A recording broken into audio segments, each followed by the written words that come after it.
Aha! There we go. Forgot to turn the microphone on, folks. Sorry about that. Thank you very much for joining me on National Science Fiction Day in America, apparently. Be nice if it was a global thing, but I thought I'd go and run with it.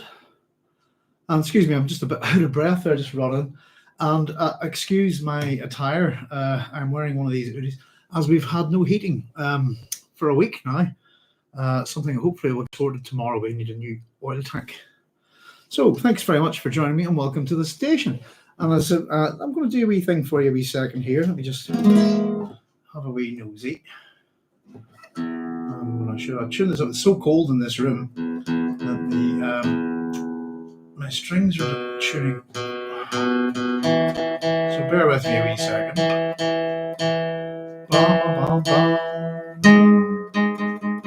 And if anybody's out there, say hello. Sure, I actually tuned this up just before coming, but it's so cold here. Let's see. There we go. So I was going to play you a wee tune actually. Let's turn that off. Just to welcome you today. So it's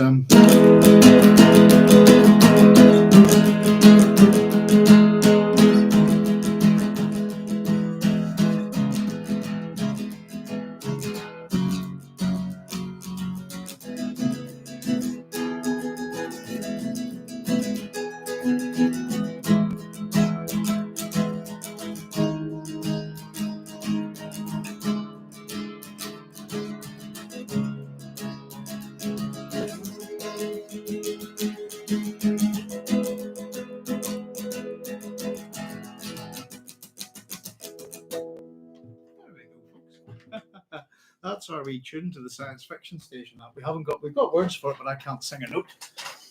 So I thought I'd just give it a wee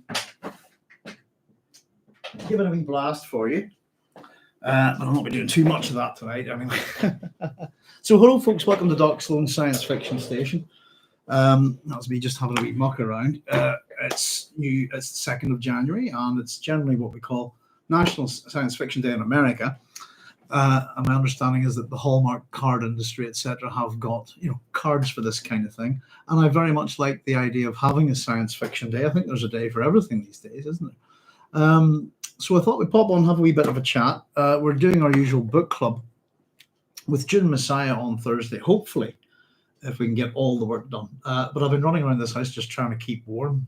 So there's Barbara Bilo. Hi, Babs. How you doing? I hope you can all hear me okay. And there's Lord Cronk saying hello. So, hi, guys. Thank you very much for joining us. As I said, we've had our heating out for a week, and water's got into our oil tank and wrecked everything.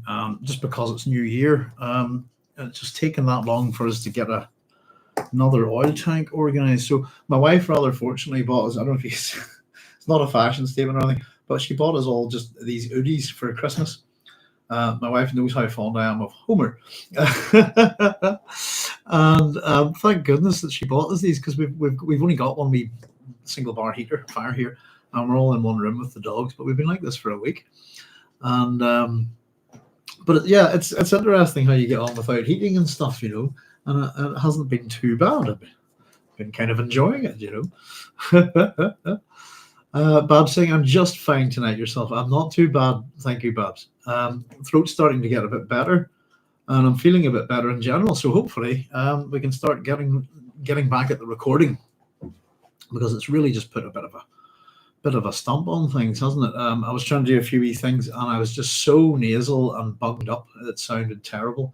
And I kind of just thought I'll put that aside, and I've been concentrating on scribbling a few things as I go. So once my throat was better, we can start getting some videos up, and I'm going to do a whole bunch of hopefully top 10 videos around science fiction for maybe just sort of to commemorate Science Fiction Day. I was hoping to have this stuff done today, but life just happened as usual, Lord Crunk says good audio. Thank you, Lord Crunk. And Barbara Bilo saying howdy, Crunk.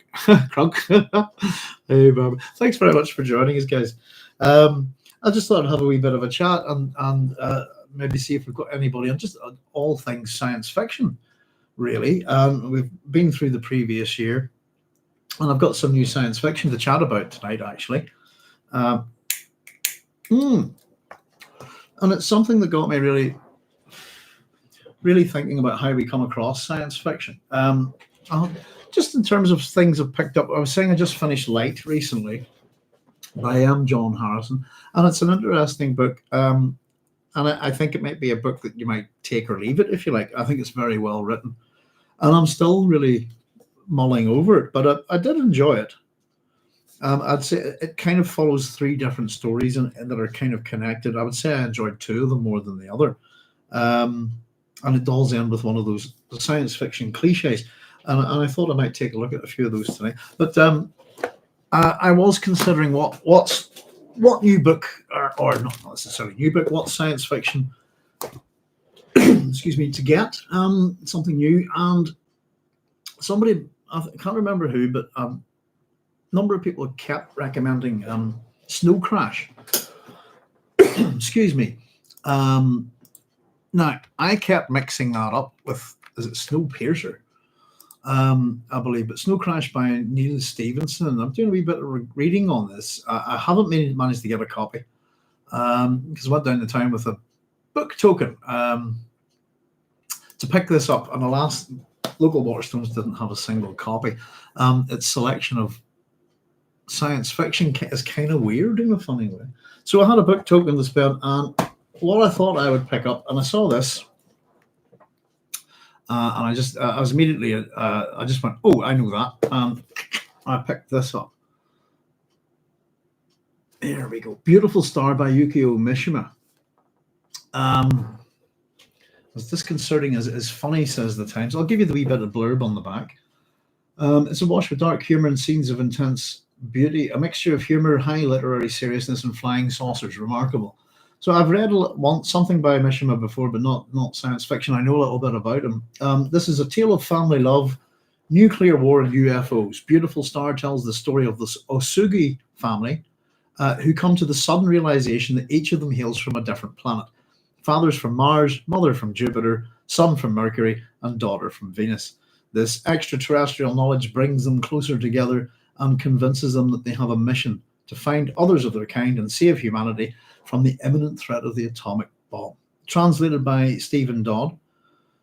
And I rather do like this cover here, just to let you know, the front cover artwork is Prayer 2015 by Ayana Otake, courtesy of Chicago Company Limited, and the author, photographed by Carlo Bavgo. It's a very nice book. Pardon me. Very nice wee book. A nice print, etc. Very clean looking book, I have to say. So I'm looking forward to this. I'll let you know I don't know if any of you know who Mishima is. I'll give you just the biography here quickly. Yukio Mishima was born in 1925 in Tokyo and is considered one of Japan's most important writers. His books broke social boundaries and taboos at a time when Japan found itself in a state of rapid social change. His interests, excuse me, besides writing, included bodybuilding, acting, and practicing as a samurai. In 1970, he attempted to start a military coup which failed. Upon realizing this, Mishima performed seppuku, ritual suicide, upon himself. He was nominated for the Nobel Prize for Literature 3 times.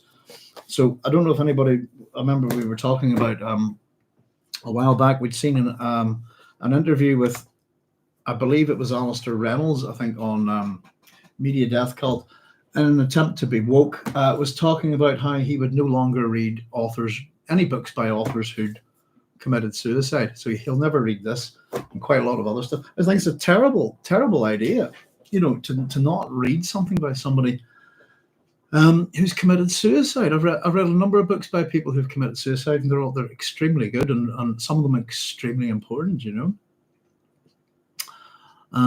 Lord Crunk saying, heck yeah, Snow Crash. It might have been yourself, Lord Crunk. It's a book that's come up on my radar far too much, and I haven't read it. And I ran down to the book token. Sadly, I thought it would be there. But it's definitely on my list of soon to reads. There's Connor Quinn saying, ahoy, Doc, and all. Happy New Year. I forgot it's Happy New Year. Happy New Year to you all. Happy New Year to you, Quinn, as well. Thank you. Sorry, to Connor. Connor said Mishima came to a bad end. He did. I've only read Confessions of a Mask. Crazy to hear he wrote science fiction. I kind of didn't know myself.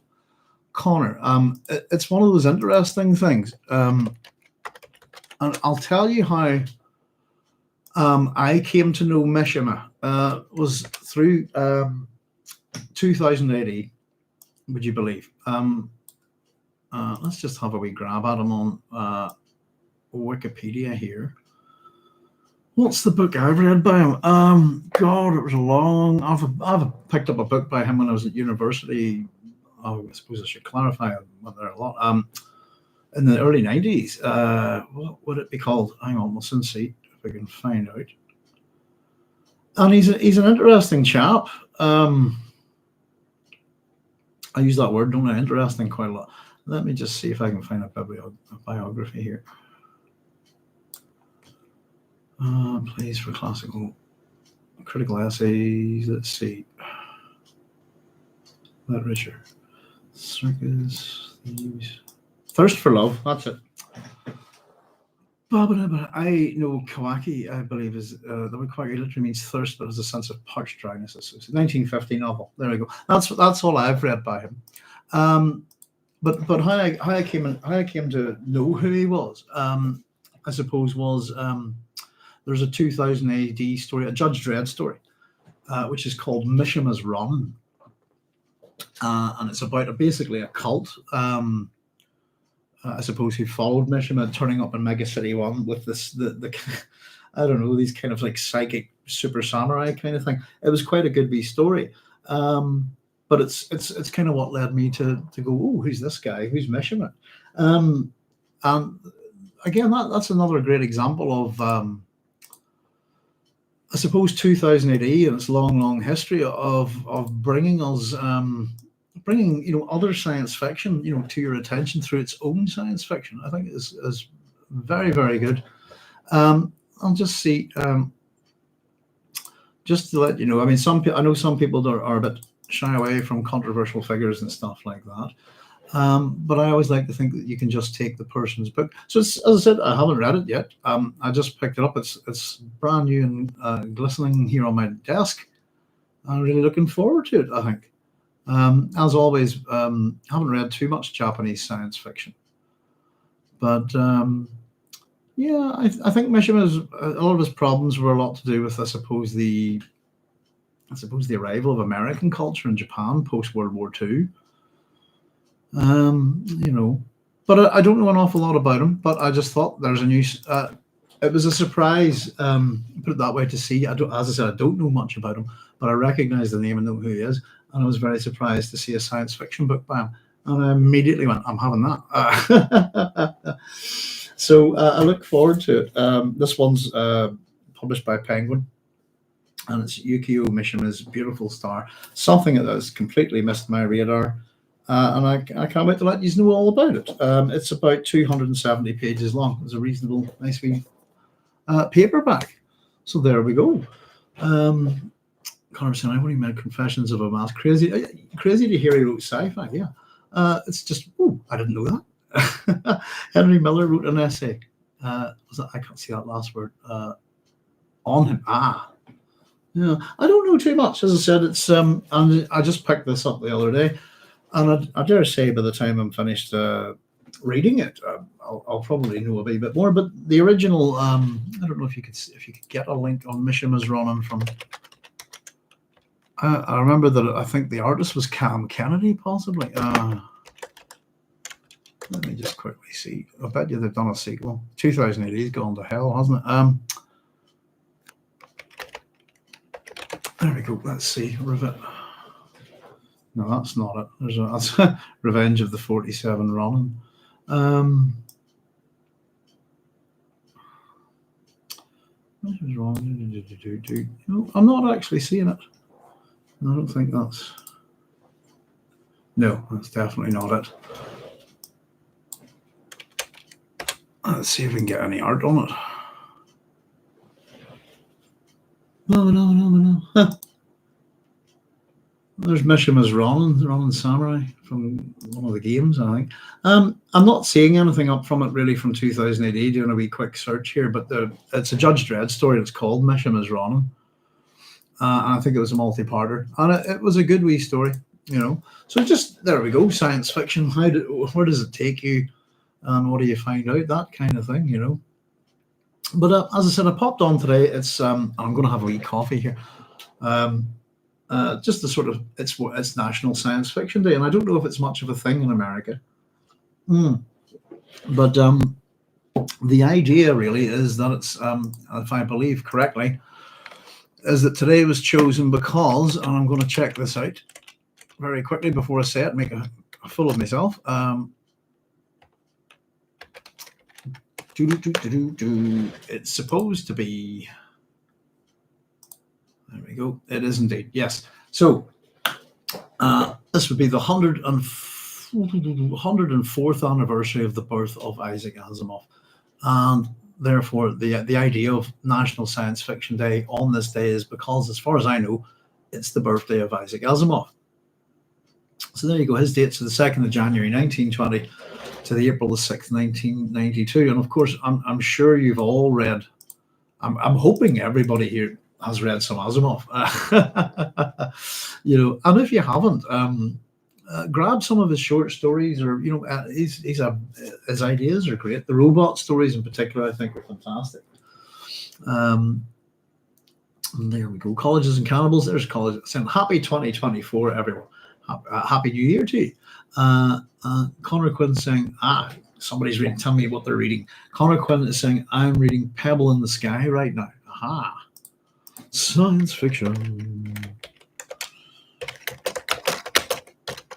Let's have a look at that. I'm not sure if I've read that.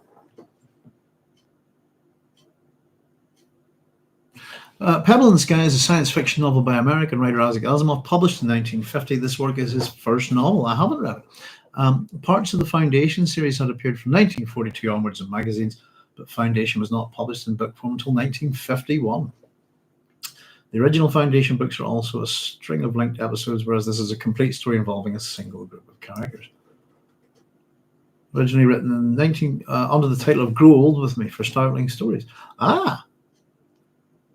Asimov's one of those people that I would, just read anything by. This book has been reprinted many times. What do you think of it? Have you finished it yet, Connor? Or seems to be part of the Foundation universe? Excuse me. Well, when it came to the Foundation, I haven't read it all. I have to say. I'll very quickly explain. I've read the original Foundation trilogy. And I do have the rest of them here, but haven't got round to it. And I wasn't so sure if I wanted to read them. Does that make sense? Really, just because I like the original Foundation trilogy and saw it as a complete thing. And I loved it. So as much as it goes on, and I think even the TV series and the Prelude, Foundation's Edge, what have we got? Prelude to Foundation and Earth, etc. And a wee chunk of stuff up there, but that's three that I haven't read. And I every time I go to read them, I stop myself, and I know that this is Asimov's main set of books. Really, if we think of Herbert, it's the Dune series. Asimov, it's Foundation. For Clarke, I would have to say the 2001 series, but Foundation's definitely Asimov's thing. The one of the big four that doesn't really have a sort of set series of books is Heinlein. And interestingly enough, I don't know what I actually watched All of Me the other day. And I've always had the understanding that All of Me was based on Robert Heinlein's I Will Fear No Evil, which is one of the books of his that I haven't read yet. A whole chunk of him up there, and I have a nice new copy of Stranger in a Strange Land, which I'm thinking I'm having a go at again soon. But Asimov, yeah, it's interesting. Asimov's come under a bit of fire in recent years, as almost everybody does, I suppose, for his behaviour. I don't think he was anything particularly bad for the times, if you see what I mean. But it seems to be this kind of I'm not too sure about it. Why there's this kind of level of character assassination with these science fiction writers. And I've seen him. I've seen stuff of him being a bit of a dick towards women, But that's all really. I think. Let me just see here. Having a wee look at Wikipedia.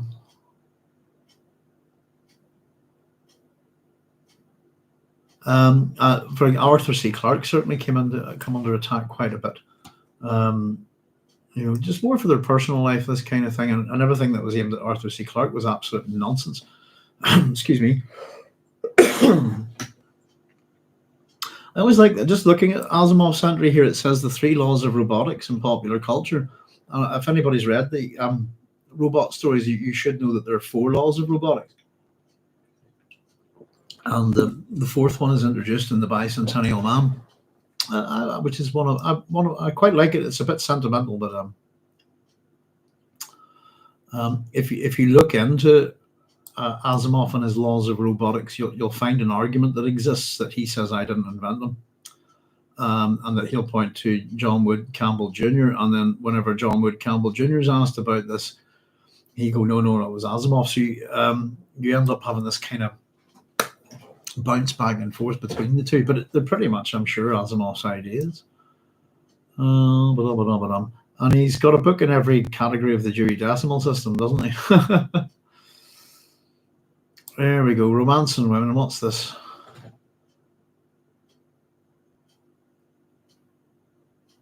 Yeah, there's a couple of. Let's just to see what Wikipedia says here. In early days of science fiction, some authors and critics felt that the romantic elements were inappropriate in science fiction stories, which were supposedly to be focused on science and technology. Isaac Asimov was a supporter of this point of view, expressed in his 1938 to 39 letter to Astounding, where he described such elements as mush and slop. To his dismay, these letters were met with a strong opposition. Asimov attributed the lack of romance and sex in his fiction to the early imprinting from starting his writing career when he'd never been on a date and didn't know anything about girls. He's sometimes criticized for the general absence of sex and of extraterrestrial life in his science fiction, etc., etc. There's quite some good stuff there. I can't really. I was looking to see what the social issues. I don't know. He considered himself a feminist even before women's liberation became a widespread movement. He argued the issue of women's rights was closely connected to that of population control. Furthermore, he believed that homosexuality must be considered a moral right on population grounds, as must all consenting adult sexual activity does not lead to reproduction. He issued many appeals for population control, reflecting a perspective articulated by people from Thomas Malthus through Paul R. Ehrlich. So I was there's quite a lot on it. Sexual harassment, that was I don't really want to go into it too much, but Asimov, let's see, Asimov would often fondle, kiss and pinch women at conventions. Oh, I take it all back, that is. I didn't realize that. And elsewhere without regard for their consent. So he's a bit handsy. According to Alec Novala, the author of an Asimov biography and writer on the history of science fiction, he often defended himself by saying that far from showing objections, these women cooperated. In 71, a satirical piece, The Sensuous Dirty Old Man, Asimov wrote, the question then is not whether or not a girl should be touched. The question is merely where, when, and how she should be touched. Goodness gracious. So that's kind of where that went, I suppose.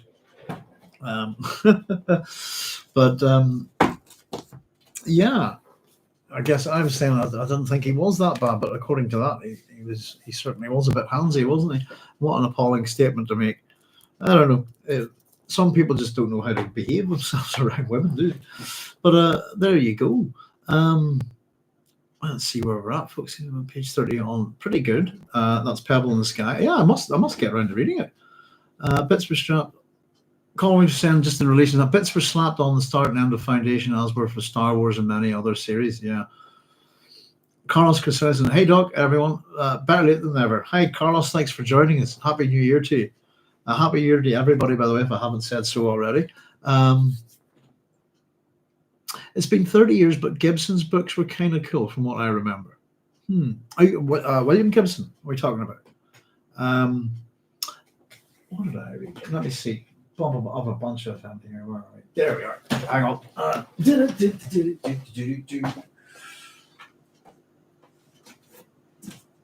We got some Gibson here. I recently reread Neuromancer. Is that who you're talking about, Lord Cronk? And this is the we actually got these when I was doing my master's degree in science fiction literature. We brought these over the 10th anniversary special edition.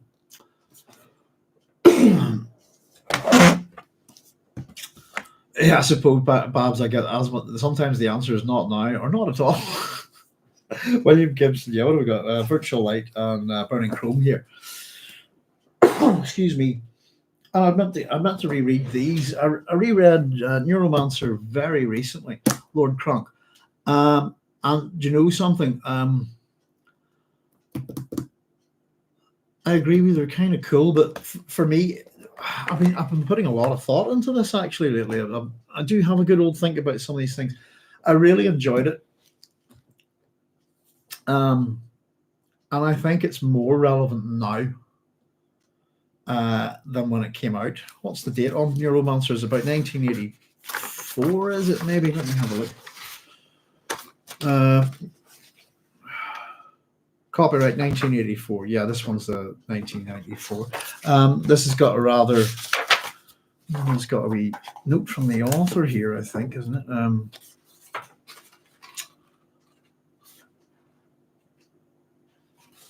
Let me see. Authors afterward. Yeah, I could maybe read this to you a wee bit. It's quite interesting. One of the reasons why I decided to get back into it again was really because of Tiger. And the book that Gibson used to model his writing, his pacing, all the style of all of it is Tiger. The Star's My Destination. And if you look at my Tiger video, you'll see that we've got that quotation in there. And I've been genuinely here it is. Yeah, hang on, I'll just read this to you.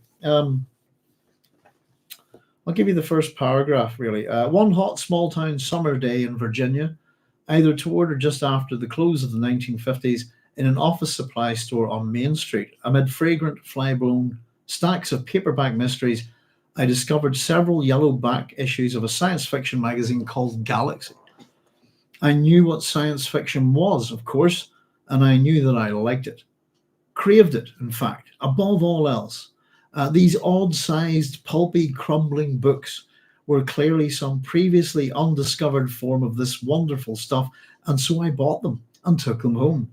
One of them contained the first installment of a serial by someone named Alfred Bester. Tiger, this was called, though better known today as The Star's My Destination. And he goes on to talk about the influences on getting into beat writing, the William S. Burroughs Interzone, this kind of thing.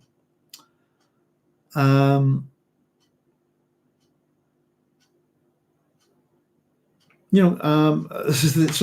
basically talking about the influences of Neuromancer, and they are The Star's My Destination, the beat stuff, William S. Burroughs, describing the place or state of mind called Interzone. Many years later, in a dark, the first album by a pop group called the Velvet Underground had a cover with a peel-off banana skin design by Andy Warhol. Neuromancer, to the extent that one can ever hope to answer the dreaded influences question, arose from the successive impact of these three events. There you go. Excuse me. When this came out, I didn't think it was all that.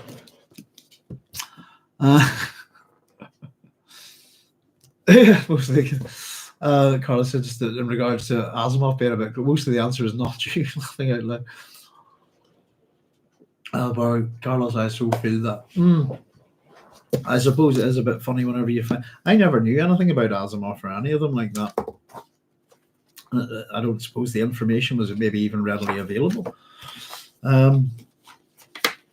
But yeah, a bit handsy, wasn't he? But we can't separate the man from his work, I suppose. I'm sure, as I said, I'm sure you've all read some Asimov, but it's his birthday that really is the reason for the choice of National Science Fiction Day in America. And I said I thought science fiction's our business. It's what we do. I was hoping to do this last year actually, and all things kind of went tits up, as they say in this country. Went badly wrong, and yeah, so it's nice to be here with you guys on Science Fiction Day. And I got a couple of wee things here I thought I might read for you. But it was just generally what we're at. And of course, we're on our June book club. And I'm hoping to be back this Thursday, fingers crossed, with chapter 5, if the heating's okay. And if it's not, folks, I will. We'll see. I'm hoping to go. Fingers crossed, my oil tank's delivered tomorrow, and we'll have heat. And because it's a bit nippy in here, and I'm not feeling sartorially good. So yeah, I just thought I'd have a wee chat tonight, and I was talking about hopefully wanting to read another epic soon, and I was chatting about the Mahabharata, and then it occurred to me that I had not finished the Tales of the 1001 Arabian Nights, and I'm into so I've got back into that, and very much enjoying it once again. I had just put it down and hadn't got back to it, but if anybody, we talk about good writing, and we wonder who wrote the Arabian Nights, but there is some damn good writing in this. And I've just finished a great story called The Tale of Pomegranate Flower and Badr Bassam. Badr Basim. A great story, really brilliant. And I'm actually heading towards, in this volume, I think I'm going to get to the original Aladdin soon. The Tale of Ala al-Adin and the Wonderful Lamp is indeed in this volume. So and there's some wee things in this that are kind of science fiction-y as well, or have elements of science fiction. So back onto this, because I was trying to read the 1001 Nights, one night per night, if you see what I mean. The 1,000 nights in one night, and I had to stop that, but that's how I was going. So I've got 1.5 more volumes to go. And I said, folks, at the same time, Connor, don't say that. The thing that I'm reading at the minute, but I haven't got too much into as well, is Bob Shaw. He's one of our Northern Irish science fiction writers. We only have two, and we have another guy who's kind of a big fan. Hoping to do a wee bit of work on these guys soon. But this it seems kind of amusing and reminds me of Beyond Lies the Wub, which happens to be right here. Oh, so I'm trying to figure out some new stories and stuff. I'm just considering the different things that I've read over the last year. And films and TV as well. I'll have a wee chat about. I know there's a bunch of you who are Elric fans, and we got this year. And if you do like your Elric, Michael Moorcock, this is great. I loved it. The Citadel of Forgotten Myths, and everything that you would want in an Elric story, and it still feels original and fresh, and I really enjoyed reading it.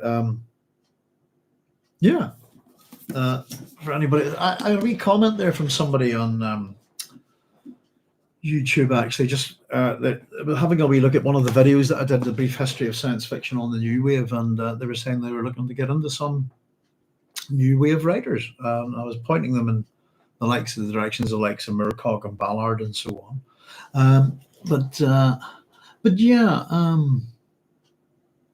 Snuggie is the ultimate sci-fi leisurer. Hi, Matt. Thank you for joining us.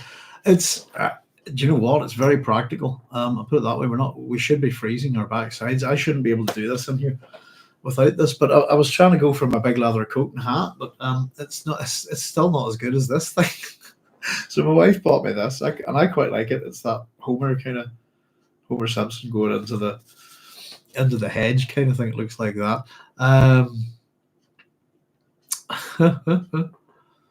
Snuggie is the ultimate sci-fi leisure wear. Snuggie, but what are they called? These are called hoodies. Have you seen these? Look at this. my wife's bought everybody an hoodie. Sorry, for Christmas. So I've got this one, and I think another one with hamburgers on it, which is kind of funny. But Connor's saying, I hope it's the Burton translation. Don't say that to me, Connor. I have an abridged copy of the Burton translation, and I don't have it at all. And the only time seen a copy of it. It was too expensive, sadly. But I would absolutely, I wouldn't say kill for the Burton translation, but I'm a massive fan of Richard Francis Burton. And actually, one of the things that I was considering recording for the station as an audiobook was his story, Vikram and the Vampire. I love Richard Burton. Yes, as Connor's saying, it isn't actually Connor, but give me a wee second and I'll show it to you.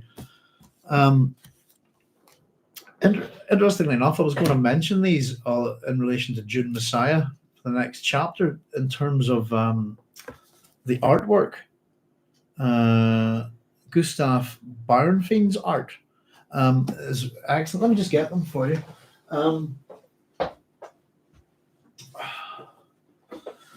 So the reason why, I don't know if anybody knows the Thousand Nights and One Night, or the Arabian Nights as you might know it. The reason why Connor's saying I hope it's the Burton translation is because it is the Dog's Bollocks translation. And it was worked on by Burton and another translator. I suppose at the time in Victorian society, Richard Francis Burton is seen as the great pornographer for translating the Kama Sutra and the 1001 Arabian Nights, 1,000 Nights and One Night. So this is, I'll just pop this in here. This is published by Routledge. You're not going to believe this, Connor, but I sent my son into a shop to buy this, £2. And the guy had written the wrong price on it. It was meant to be 20. Absolutely lovely set of books. There we go. I'll just fish them out here for you. The only thing about these is that my hands are wrecked and I can't pinch. And I just put that book. I might have to actually go get my wife to do this for me. It's getting quite bad. Come on. Right, there we go. Right. So these ones, Connor, are translated by Madras and Mathers. There we go. And it's not a child's translation. It's as adult as the Burton one.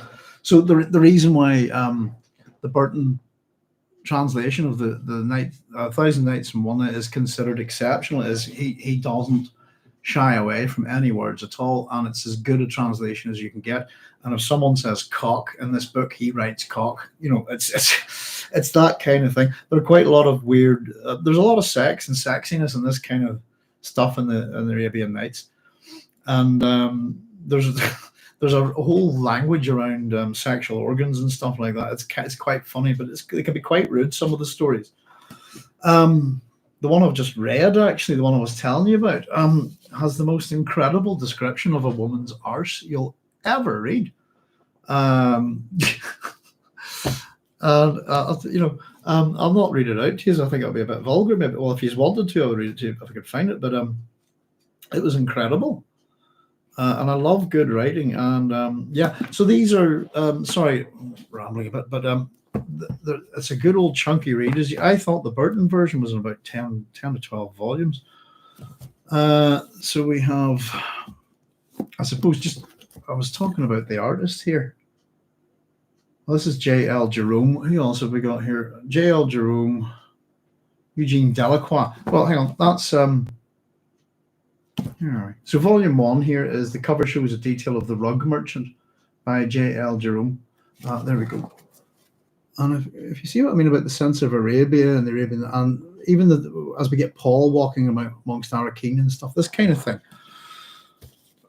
in June.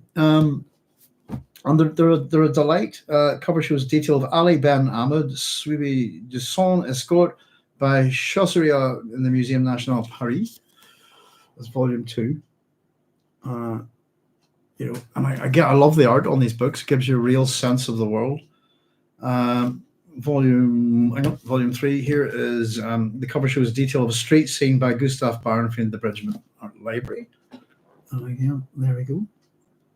And then the 4th volume here shows the detail of Combat de Guillard et du Pasha, by Eugene Delacroix. And again, there, I don't know if you can see that, but it's quite a dark cover. So collectively, that's and it is a great translation, I have to say. I've got an abridged version of, so I've been able to compare Burton, a couple of Burton stories to the ones in this, and they're as rude, if you like. But I was gutted with the abridged version that I bought, because I thought, okay, I'm going to get some of the Arabian Nights here, some of these stories, and at least I'll be able to read them. But they actually put in sections of ones and then left it, and you ended up not being able to read an entire story, which in fact, one of them I wasn't able to finish it until I bought these. And there's me. Hang on, I'll never get that back out of there. But I don't actually know how much this is. It's published by Routledge. Rendered into English from literal and complete French translation by Dr. J.C. Madras by House Mathers. Yeah, I'm actually wondering, would the Burton version be a bit ruder? I think it probably would, actually. But it's let me just put that down there. It's as good an adult translation, I think, as you can get in the modern age. But two quid, and I just give my son £2, go run in and go, I want £2 for that, and just that's the price on it. And he came out with it, and I was just yes, it's just a happy coincidence. But for those of us who love fantasy, someone's like science fiction, fantasy, horror. If you're well into that genre, then these books really are for you. You'll not find better fantasies, I think. And the Thousand Nights and One Night are wonderfully written. It's cultural artifact, whatever you want to call it, high literature, really good, quite bawdy, quite rude. But as Connor said, I would love the Burton translation because I love anything by Richard Burton, and I'm just fascinated by him. If anybody doesn't know too much about him, once again, because we're an example of how a science fiction book has introduced me to something. How I found out about Richard Francis Burton, Captain Sir Richard Francis Burton, was through Philip Jose Farmer's Riverworld saga, where he is the main protagonist. And if anybody doesn't know, he's basically Neo. The Matrix. Goodness, there was a Matrix by Expressive Dance on the BBC the other night. I don't know if anybody saw it. Just to throw in our science fiction stuff. I caught the beginning of it, and I haven't watched it all. And some of it looked kind of, that's how they did the bullet time and stuff. It's on the BBC if anybody hasn't seen it. It was just on the other night. But the Riverworld series, basically the first book, To Your Scattered Bodies Go. You can easily argue, I think, no problem at all, that The Matrix is a rip-off of Dune and To Your Scattered Bodies Go. But the beginning of it is very much that look. And even if anybody's even seen a cover of To Your Scattered Bodies Go, you'll get it. But Burton's the character there. I've so many characters in that book, as you've probably heard me talk about. That book has led me to go read about these real people, because it's one of those books where all the characters in it are real.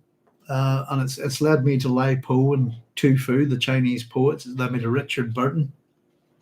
And if anybody would like to read and know about anything about this incredible man, if you take a look at his Wikipedia page, you go, whoa! But if you really want to know the details, there's a supremely good biography of Richard Burton called The Devil Drives. And I'm not too into biographies, to be honest. You'd have to be a pretty special person for me to read a biography about you. I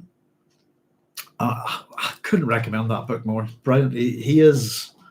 I don't know why he's not better known. He's like a one-man, I don't know, James Bond superhero kind of anthropologist. He's a genius. And an absolutely terrifying man to behold in some circumstances. But as I said, anybody, he's just fascinating. I do gush, but of all the people that I admire, I don't really admire many living people, but I would probably admire him the most. But The Devil Drives, highly recommend it. He's an incredible man. It just I just saw that comment from Connor. I'll catch up with that in a wee second, Connor. But brow of a god, jaw of a devil. Yeah, he's one of the. I share that in common with him. He's considered the devil in his own lifetime. I've been called that. as well. The ones I don't think I'm that bad. Carlos was saying, just to run down these wee comments here, folks. Carlos was saying, as a kid, I really loved the collections of short stories, some real gems that nobody had even heard of these days. Yeah, it's been a long time since I've read Asimov. Connor Quinn saying, nice there. Connor saying, I have the 16 volume set. The last 6 are all essays and supplemental material. Is that the Burton? But yeah, it doesn't look particularly rude. Wow. Essays and supplemental material, that would be worth having, I would think. I read the Suicide Express short story. Burton was the hero in that. He's become one of these people who's become a hero outside of his own time and has landed up somehow. And he's in a few stories. Holy crap! I mean, if you were needing to craft a protagonist for anything, he's your guy. He's considered, what was it? He was considered the deadliest swordsman in Europe, possibly the world, when he was around. Was it he could hypnotize any woman except his wife? And he was absolutely lethal. He fought duels. And as much as Connor saying the brow of a god drove it up, this guy had a spear through his face. And managed to. They were. It was a thing where he was attacked. Him and Speak, wasn't it? A guy called Hanning Speak, which is the big controversy with these guys. And they had. I think they had Speak staked out and speared. In North Africa. And Burton got a spear through the face, and he managed to run. This is what sort of man he was, and the scar that he has was very intimidating from that. But he managed to run all the way back to the coast where he knew there was a British ship. Basically got help, grabbed guns and saber, and off he went back and went and saved Speak and fought. He's an absolute lunatic. He's a one-man killing machine, but he's an adventurer. He's an explorer, and I don't even look at that side of him really that much. He's a real intellect, possibly one of the finest linguists, of the 19th century.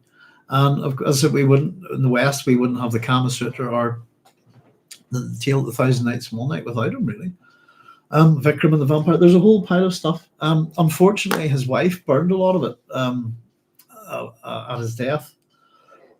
And I don't know if any of you are in London or not, but if anybody is at the Piccadilly line, I used to go on the train there.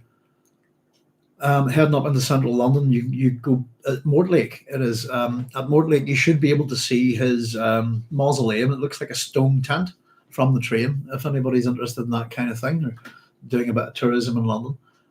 So yeah, I've gone past it a few times. If anybody wants to know what it actually looks like, it's in the. I'm sure you can find a photo on Wikipedia, but it's in the. I think it's in the Tomb Raider film, isn't it? Something like that. There's plenty of rudeness in the Arabian Nights. I think £2 is a damn bargain. It was a mistake on the shop owner's part. I think Mr. Burton was the hero in that. He's oh, hang on, I've got something for you then. I totally forgot about this. Let's have a look at Suicide Express. What's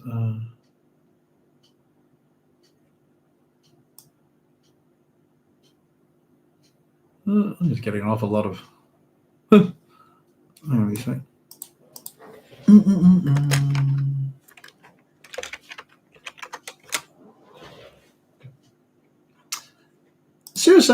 I read the Suicide Express short story. Oh, it's a Riverworld story. Thank you. Sorry, I was on a wee look for it, Connor. Thanks very much. Is that must be the start of Riverworld then? Because yes. He commits suicide 666 times at the beginning of the book, doesn't he? To your scattered bodies go. If anybody's not familiar, it's a sci-fi classic. Let's have a find. Where would you be? Oh, but I've got a lovely edition of the main books, but God's sake, where is it? Where did you go? But I know there's other stories in that kind of universe. Philip Palsy Farmer, where would you be? Bear with me a wee second, folks, to see if I can find it here, because I can't remember the names of all the individual books. Farmer, where are you? Hacker. Goodness, I can't actually see. I wonder where I've put it.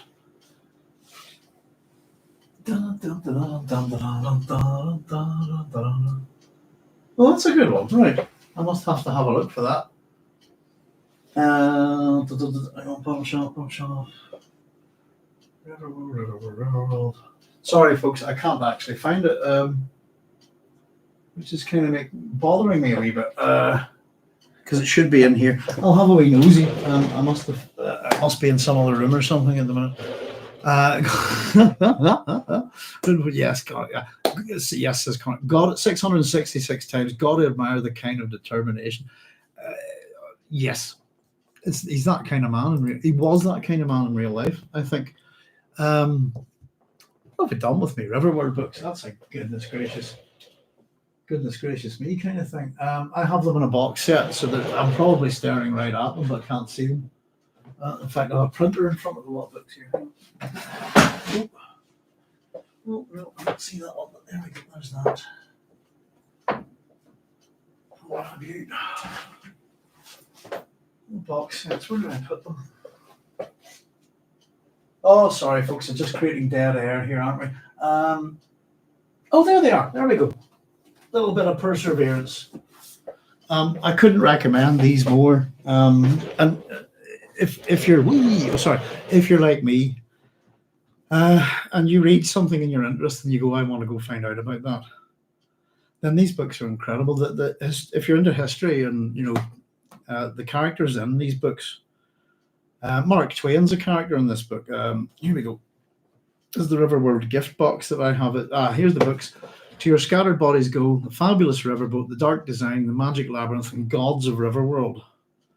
So that's the wee book set that I have there. It's lovely. Quite old. And again, on science, I would actually say that this is one of science fiction's great epics. And of course, you maybe get that sense of that's my cover for To Your Scattered Bodies Go. And there we go. Reborn there is Sir Richard Francis Burton, translator of the Arabian Nights, explorer, brawler, scholar, womanizer, adventurer. As a historical person, you couldn't ask for a better character, If you were wanting a great protagonist, you could easily model on. So the first one's quite thin, and they're reasonably. It's a good size of a story. Fabulous riverboat. You can tell that good old Samuel Longhorn Clements is in the book. Who else is in it? There's oh goodness, there's John de Longford, for example, as a character. Alice Liddell, the real Alice in Wonderland, and it's become a thing. The other books there then are The Magic Labyrinth and Gods of Riverworld. I have a funny feeling there's plenty more of stuff from. In fact, I know there is actually. There's different books set in other worlds, isn't there? And Farmer wrote even a Doc Savage book. I'd love to read more Philip Jose Farmer, based on these alone. Exceptionally good writer. And the thing is, what he did has become a thing, really, hasn't it? It's where we take, we've got things like the League of Extraordinary Gentlemen and stuff like that, where we'll go and create. Well, suppose are they all literary characters? I'm trying to remember. Yeah, they're all literary characters, aren't they? But it's the kind of thing where you can, using literary or real personages, I suppose, to fill out a rather good science fiction book. In this case, the premise is really that everybody, I think, from about 100,000 BC to 1982 or something like that, is reincarnated on a planet that has a river running around its polar axis, if you like, its p-axis. And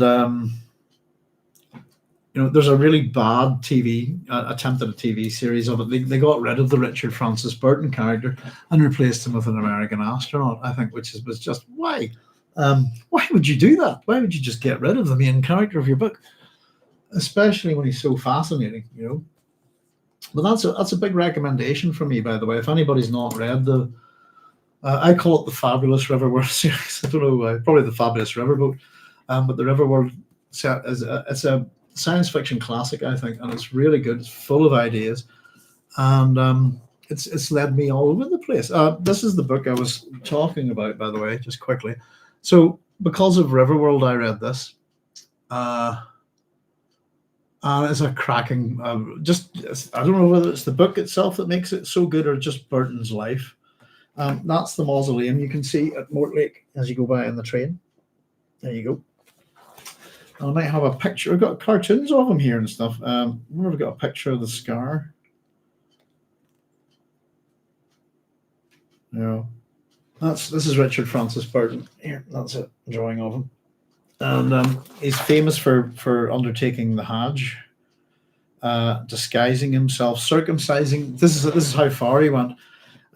He dyed his skin and all. This is a drawing of him on the Hajj, and it's Haji Abdullah en route to Mecca, 1853. That's his. I've got a lot of his own drawings, actually. That's the picture of Burton there to me. That's the terrifying man there. That's his wife on the other side. And very much the Oriental look for him here. But he's a fascinating man. Absolutely, yeah. I really absorbed this book whenever I read it, and I enjoyed it an awful lot. It's incredibly well researched. It's a very good quality book. Definitely, most of the biographies I read are ancient biographies. They're biographies of Alexander or Plutarch's lives, this kind of stuff. I've only read a few. I think I've read. I also read. I've read Robert E. Howard biography, and I've read one on Lovecraft, and I've read one on Poe. I've got one on Poe here somewhere. But apart from that, I'm not too into them really. I suppose. Well, there we go. It's me. Hi, Doc. What is this sweater you wear? Yeti says, I've got no heating. It's me. We've had no heating for a week. That's why I'm dressed like this. I'll give you a wee tour. It's enormous, isn't it? It's like they're called hoodies. And it's a present for the wife, and they are incredibly warm. They're just like So as I was saying earlier when we started, it's not a sartorial statement.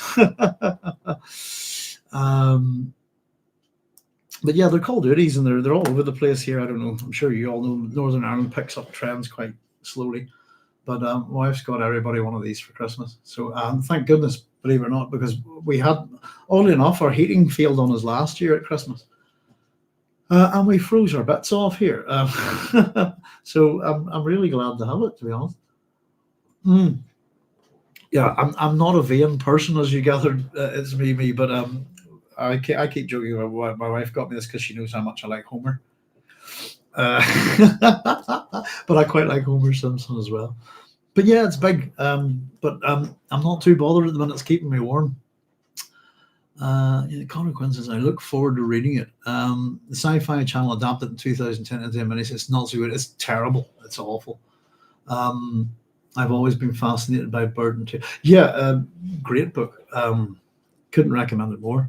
As I said, our one of the stories that Burton wrote is I'm hoping to do it for the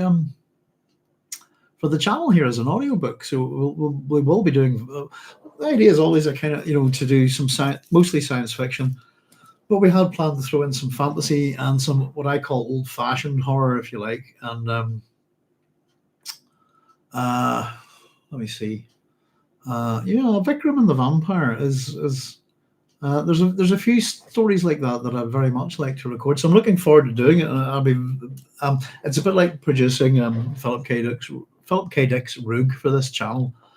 Is one of my all-time favorite stories. You can tell by the Doghouse we're heavily into our doggies and stuff like that. And it was just a little.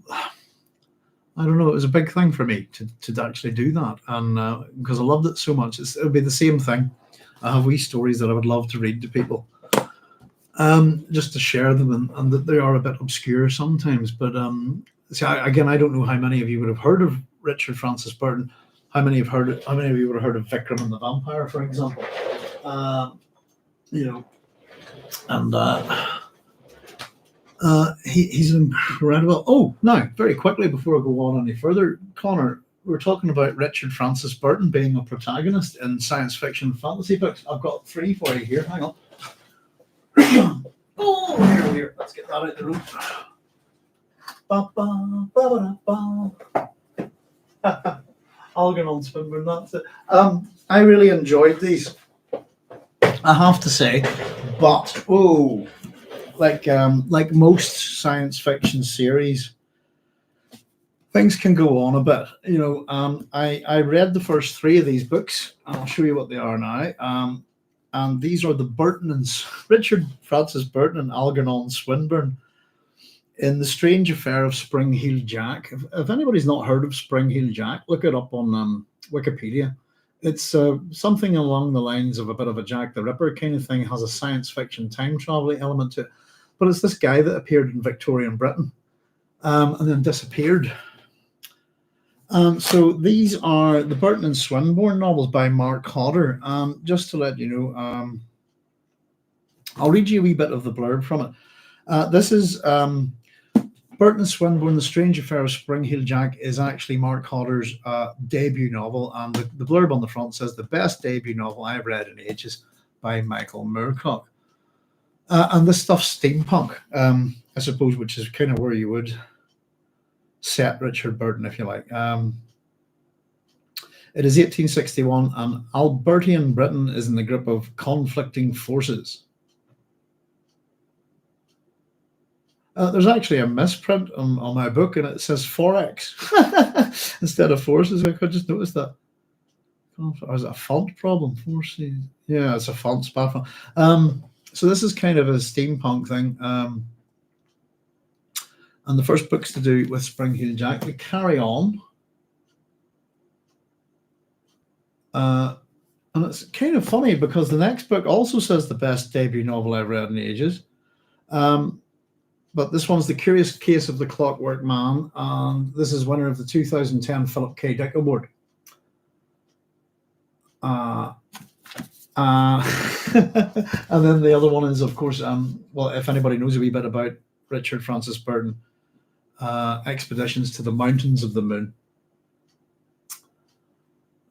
There you go. So I would have been happy with them ending here, but what they do is they pair, rather interestingly, Richard Francis Burton with Algernon Swinburne, which is kind of funny if you know anything about the two. Algernon Charles Swinburne is a poet, of course. Compared to Richard Burton, he would have been quite small, quite slight, if you see what I mean. I think it was I don't know. But he's the right sort of person to put with Burton, if you like, I think. And to double the two up as a kind of team, is interesting. So for anybody who's into Richard Francis Burton, they're good books. I enjoyed them. I run out of patience with authors who just want to keep going, in a series and just milk it. I just can't take it, to be honest. I used to read a few books like that, but they get to you eventually, I think, and they just, it's a bit like the law of diminishing returns in films and stuff. The more and more you fall back into your world, if you're just going to play there rather than have a good story to tell, it shows. But those three books were pretty good, and they kind of have a sense of, steampunk, sort of a bit War of the Worldsy in some places, Connor's saying he had a room full of desks, one for each project he was working on. Which Robert E. Howard bio would you recommend? He's amazing also. God, I don't know what one I read. It was a Len. I'll tell you what, hang on. I wonder, was it El Sprague de Camp? I read, when I was saying to you about these biographies, Connor, I read them almost all at the same time, and I got a lend of them. So I don't own, I've got the one by Poe up there. I'll grab it in a wee minute. I can't remember who wrote it, but for some reason I think it might have been El Sprague de Camp, who writes Conan stories, doesn't he? Let me just see if I can confirm that or not. Someone I'd like to read a lot more of, actually. Anthologies, non-fiction. Let's see. Lovecraft. Getting them mixed up. So the Lovecraft biography, that was by the one that I read, it was by L. Sprague de Camp. Oh, here, hang on. No, it is. It's do you know something? I think they were all. There we go. Just below. Dark Valley Destiny: The Life of Robert E. Howard, with Catherine Cook de Camp and Jane Whittington Griffin, the first major biography of Robert E. Howard. That's the one I read a long, long time ago, and I. There you go. That's my old memory for me. They were both by L. Sprague de Camp. So Lovecraft, a biography, 1975. L. Sprague de Camp's the first major biography of H.P. Lovecraft. And then where did we see it? Dark Valley Destiny, The Life of Robert E. Howard, published in 1983. Seems to be co-written with Catherine Crook de Camp and Jane Whittington Griffin, the first major biography of Robert E. Howard. That's the ones I read. I don't own either of them, unfortunately. The Poe, let me see, I've got complete works of Poe here, but what have we got back on Poe? That's I'm not sure if it's a full biography, but I quite liked it. Just the things that you pick up in second-hand bookshops, just at random. This one is Edgar Allan Poe by Charles Haynes, His Writings and Influence, and is a Franklin Watts biography. It's not massively thick. And again, I read this donkeys years ago, and I'm sure it was a covering content. The Fame of Poe, Picture of Poe, Portrait of Poe, the writer of the tales, the poet, the list of Poe's work, blah blah blah. It's not great, this, to be honest. It's very bare bones. But and again, the preface from the author saying, "Oh, why another Poe?" But if I was reading a book about Edgar Allan Poe, I'd expect it to be really thick, good chunky book, I didn't mind. It was interesting enough, but again, sometimes when I tell you about these books, that's the case about 30 years since I've read that. I'll stop getting up and just put them down here. But yeah, the Lovecraft one and the Robert, I was getting into them at the same time, and they were good. And back then, yeah, that's that sort of thing. No internet, so if you want to know something about someone, you got to go find a book. Captain Sir Detective Richard Francis. Yes, indeed, sounds like he's great, and it is interesting. He's going to be one of those people. I think that we are going to see him as a character in fiction again. But we can think of at least 3 different sets of works where, within the science fiction world, I suppose, where Richard Francis Burton is a major character. And wow, if you're going to write as I said, if you're going to write a literary character and you needed a human being to create a template for them, some great adventure, and a brain as well, a real brain. Richard Burton's your man. What can you tell us about? Hang on, I can't. There's this big heart icon thing, and whenever I'm reading the H.P. Lovecraft Life bio, I'm no expert on Lovecraft. I know a bit about him, but not much. The biography I read, again, I wasn't a student or anything back then. I just kind of read it for fun. It's me. I'd say Wikipedia could tell you a lot more about Lovecraft. I find him an interesting man, and the relationships he had and so on. The idea that he was kind of how would we put it? It's who's like him today reminds me of him. Wants to be English, wants to be quintessentially English. Jordan Peterson wants to be an Englishman, doesn't he? That's who I'm thinking of. Yeah, I don't know, let's bring him up here on Wikipedia, see what what jogs the memory, I suppose. I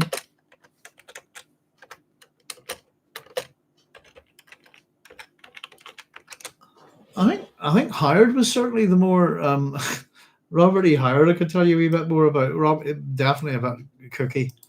I'm not going to say that Lovecraft isn't either, but let's see. I know his health wasn't good.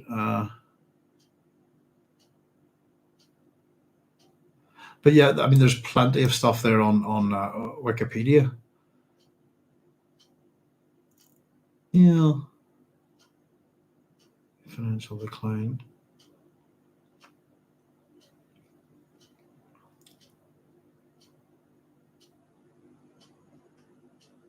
I don't know. He's yeah, it's the sort of thing. Sorry, it's me. I just wouldn't know that much to sort of chat to you about him. He's a guy that I'm interested in. I read his stories, but I've never kind of looked at him in a professional light, if you know what I mean. But I'll tell you what, if I could transport myself back 30 years, I would recommend that biography. I thought it was pretty good. I just can't remember the details, you know. There's Connor is going to help us out here. It's me saying I know he's a strange man. Connor saying De Camp's bio is good, but anything by S.T. Joshi should be good. Carlos Cristales has read a biography by a school teacher friend of Howard's, was made into a movie starring D'Onofrio and Zellweger. Quite good. I think you mentioned that before. And I think I tried to bookmark it and didn't get to watch it. Remember that movie, says Connor, The Whole Wide World. I like it. I've decided, yeah, one of the things I've got to start doing is maintain a little book here. Because I do listen to your, I'm sure you figured this out now. I will listen to your recommendations. I'll go buy a book if I can. Sometimes I get that many. There's some stuff that we're going to do actually. Sometimes we get that many. But Snow Crash is definitely, haven't been able to. My usual bookshop's closed when all we've got some Waterstones in town now. Snow Crash is definitely on us. That's The Whole Wide World. I'd love to see that. Is that Vincent D'Onofrio and Renee Zellweger? That's a good cast. Quality actors. Whole Wide World. And that's about Robert E. Howard. Excellent, thank you. Yeah, I'm going to maintain a book now so I can go. I want to write all the ideas and stuff down, you know. But yeah, I mean, I actually have. We've done a Lovecraft story, and I was apart from when my throat kind of went recently. I had another one ready to go actually, and we'd also wanted to get some Robert E. Howard as well. So we're going to record The Hound actually. By Lovecraft, and we were hoping to do the first Conan story as well. And I think Dagon is the one we do. I think it's the first Cthulhu story. I think. So we have a whole bunch of stuff that we'd like to get going for you guys, and it's me. Hopefully, you know, as I sort of do a wee bit of work on these things, and it's my natural curiosity. I'll tend to have a wee look at them, you know. Connor saying the new annotated Lovecraft is very interesting. I'd love something like that. Couldn't remember the name. Thanks, Connor. I do the same. Doc, my pleasure. Excellent. Well, it's funny. I was saying this that whenever it came to the June book club, I had no idea what to do. On all honesty, and I thought, fuck it, I'll annotate it.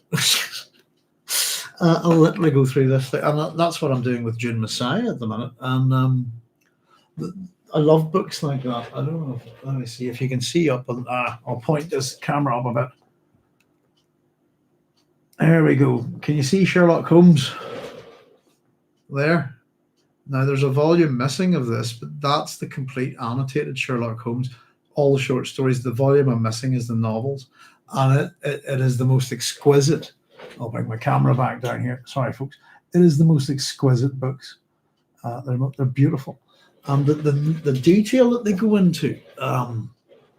You know, if you want to know all about, you know, Victorian London by gaslight, Sherlock Holmes's world, everything, every little detail, it's incredible. And if you have a mind like me and you like reading stuff like that, they're great. Yeah, but annotated Lovecraft would be brilliant. And do you know what would be fantastic to go with it, Connor? Would be an annotated Robert E. Howard as well.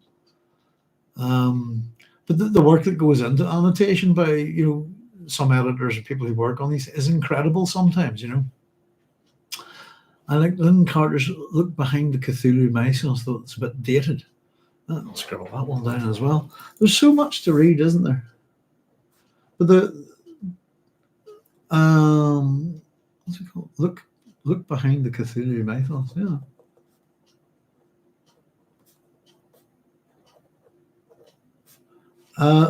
In all honesty, you know, I'm not a big horror fan. The horror that I like would be, the stuff that we're talking about now. It's mostly Victorian, early 20th century, or else older stuff. But I would like Lovecraft. Horror that Poe is probably my favorite. And what do we call him, Rich? Uh, what we say? Do.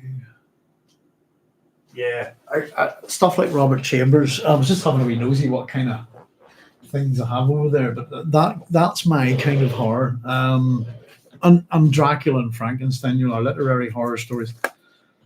Pardon me, that kind of thing. But I'm not into modern horror in any shape or form.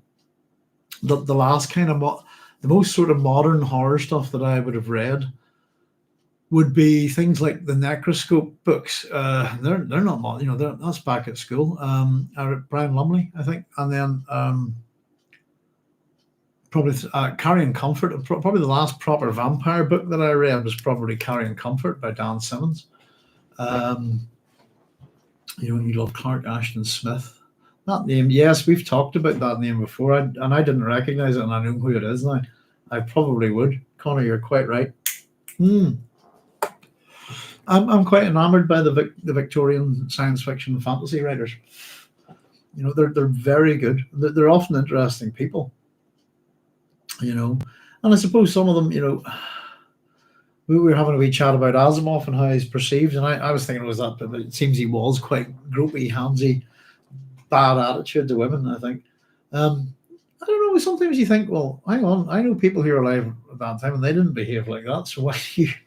But yeah, it's so I'm going on a bit of a tangent there, but horror stories, I don't know. They're just a bit. Sorry, I lost my train of thought there altogether. But I did head off on a tangent. But I do like old fashioned horror. It doesn't really even seem like horror, if you know what I mean. It fascinates you. It's not going to scare you in a certain way. But same time, when I read a lot of this stuff, I was quite young, and I enjoyed a good ghost story, things like that back then. And I kind of enjoyed detective fiction back then, but more the younger kind of stuff, He reads like I imagine Lovecraft would.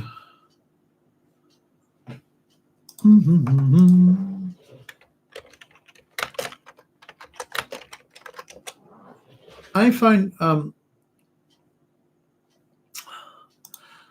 when reading Lovecraft that there's problems with his writing early on, but it's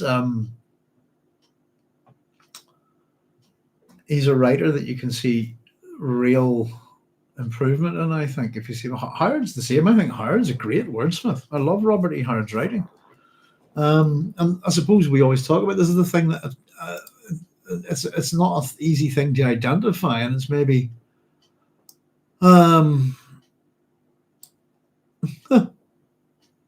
that's interesting. I just have brought up Clark Ashton Smith there, Connor, and just as we were talking there about Burton and Swinburne, and it says just the first paragraph here.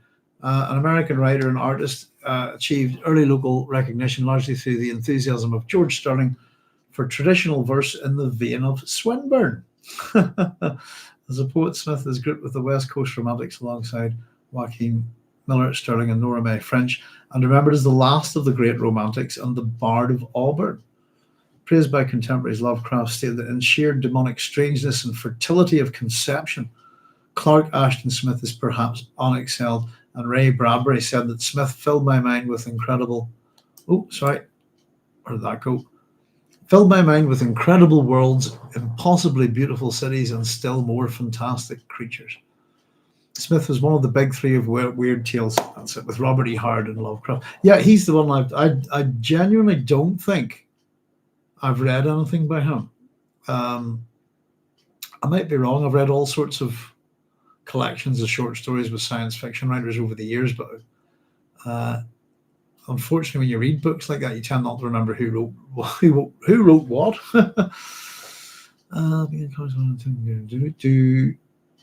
But yeah, I must actually. I like people who write poetry as well. got a few poems to get published up on this wee station. I was actually going to encourage, I was going to ask you all even to encourage you all to write a science fiction poem if you fancied it, for the year ahead, because mainly because the Science Fiction Fantasy Writers Association of America doesn't recognize science fiction poetry. We've put up one or two. I'm hoping you're going to put up a few more soon as well. Let's see. Oh, hang on. But he reads like I imagine Lovecraft, but that's an interesting statement. It's me says, let me offer you sci-fi horror mystery, The Invincible by Stanislav Lem. Ah, well, it was good. I'll check that out. I haven't read it. I've got, I love the Siberiad. It's me. In fact, oh dear, I do have a copy, don't I? You know, books. I'm a tutor. I teach kids. So unfortunately, you know the saying, don't lend books. If you want to give a book to someone, give it to them. But the books that I give to students the most, would you believe? The books that I give students the most, one's The Hitchhiker's Guide to the Galaxy, because it's often that kind of age group. The other one's the Siberiad. Kids love it. I love it. It's fantastic. The Trial and Clopergus, these robot inventors. If anyone's not read it, and there's a Google Doodle of Stanislav Lem's Siberiad where you can interact with. It's brilliant, and it's done in the style of his own illustrations. The other one I think's got is The Mortal Bones, but I haven't read that one. And Solaris, of course. The Invincible. Yeah. I tell you guys, if you've got recommendations, if I haven't read it, keep them coming. And I'm sure they're good for everybody else, not just me. Is it the Invincible Lands? Sorry, there we go. And that's Lem. I like that. Haven't read a while, but what I have read is, again, it's one of those things. I think you're in Northern Ireland, Connor, but when I was growing up, it was hard to get certain types of books and stuff, you know. But they're lovely. Let me see if I can find them before I start running about. But the Siberian I absolutely adore. I was kind of looking for it now just to show you the illustrations and stuff by the author. I can't see. There are a couple of Lem books about there somewhere. I don't know where I've put them. I try to kind of put certain stuff here, really. I've got my classics library and all this stuff over here, and then a whole lot of sci-fi over this way, amongst other things. But yeah, that's a good. Anything by Lem I would give a go at. Absolutely, thank you. Check out Chambers, Mackin. Imagine, I don't know. Chambers is good, I think. Is that who we're talking about? Well, am I crossing my lines again? Sometimes I do this. Yeah, Robert Chambers. Yeah. Sorry, I'm having a brain fart there, Connor. Or sorry, the King in Yellow. I'm hoping to do all four of them and put them in, get them up as a wee short story or audiobook. But the others, one of them in particular, it's not a King in Yellow story. Actually, I don't know if you know the Demosel de is a really, really good story, kind of a little time travel kind of thing. I call my girls the Demosels, the Demosels de Sloan, if you like, the girls here, the dogs. The Demosel Noodle and the Demosel Udi. But I love the word Demosel. It's where you get the word mademoiselle, damsel, etc. All of these words from. But the Demosel, I think, is a great word. It's me says, a heavily armed interstellar spacecraft called Invincible lands on the planet Regis 3, which seems uninhabited and bleak, to investigate the loss of her sister ship Condor. During the investigation, the crew finds evidence of a form of quasi-life born through evolution of autonomous, self-replicating machines, apparently left behind by an alien civilization ship. The novel turns into an analysis of the relationship between different life domains and their place in the universe. It is an imaginary experiment to demonstrate that evolution may not necessarily lead to dominance by intellectually superior life form. And Connor says, preach. Excellent. That sounds good. Books from 1964 is the novel. Thank you very much. That sounds excellent. And I quite agree with the last statement, isn't it? I don't know if you think of the purpose of evolution. And some would argue that ultimately it should take whatever life is to an omega point or something like this. But I like that. it's not necessarily led to dominance by intellectually superior life form. Makes us think of the day. You know, ease, that's it. You almost have the E with a Y apostrophe S, I think. That's correct, yeah. Books with novel Invincible looks to be in print. Yeah. Oh, the good thing is you can find a lot of these stuff if they're not on print. I have a real hard time reading stuff on the screen, on ebooks and things like that. It's just my eyes, and I prefer a real book, But some of this stuff's starting to hit public domain as well. The ease, yes. Hang on a second. I'll grab that corner. Where did you go, Mr. Chambers? There you are. Oh, whoops. Oh, there's another one, actually. We were talking about those kind of stories. There we go. The King in Yellow, folks. Robert W. Chambers. This is exceptional. Look at how it's a little thin book, by the way. How much was this? Cover design by Richard Robert Matthews. Cover season. Sure, don't see a price on it. It cost me about very little money. The King in Yellow. It's a rather good reintroduction to it. So in this story, the demoiselle d'Ease is D apostrophe Y S. And it's not one of the King in Yellow stories. I really liked it. Just personal taste, if you know what I mean. I really enjoyed it. So this copy of the King in Yellow contains, let me see, is it 1, 2,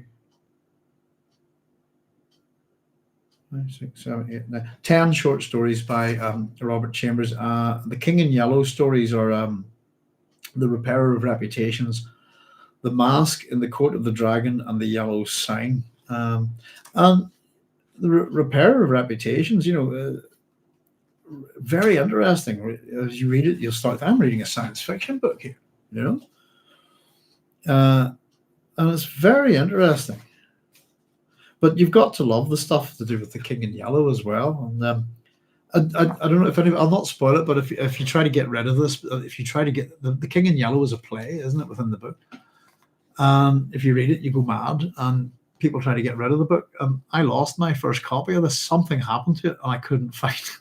And it was very weird and meta, and at the time, and I had to go to the shop and buy another copy. I still don't know whatever happened to the first copy I had, but you get little quotations from this fictional play. I'll give you one here, actually. This is the Casilda's song in The King in Yellow.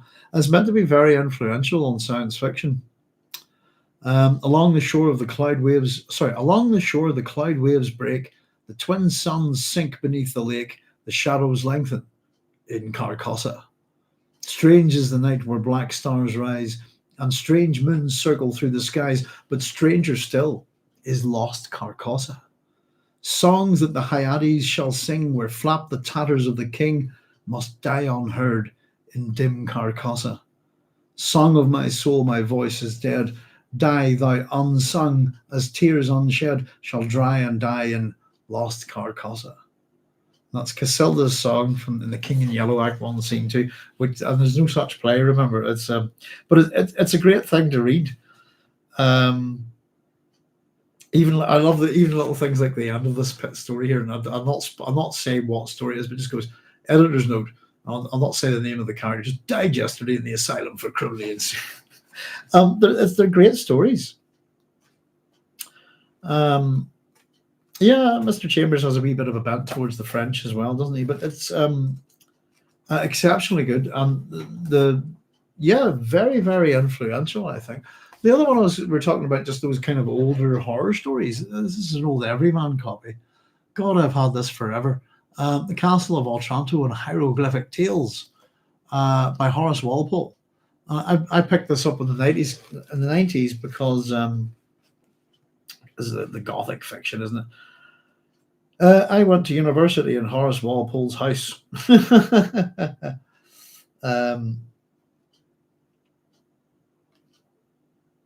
Robert Walpole, Prime Minister, and he's an interesting chap, Walpole. So I went to university. My first university was at the time part of the university. Sorry, though, it's actually, was it Middlesex? I can't remember. It's all weird. I went to university in one place and got a degree from another. but my degree in classical studies is from the University of Surrey. But I attended a place called Strawberry Hill, which looks quite different these days. They've painted the place; it's all white now.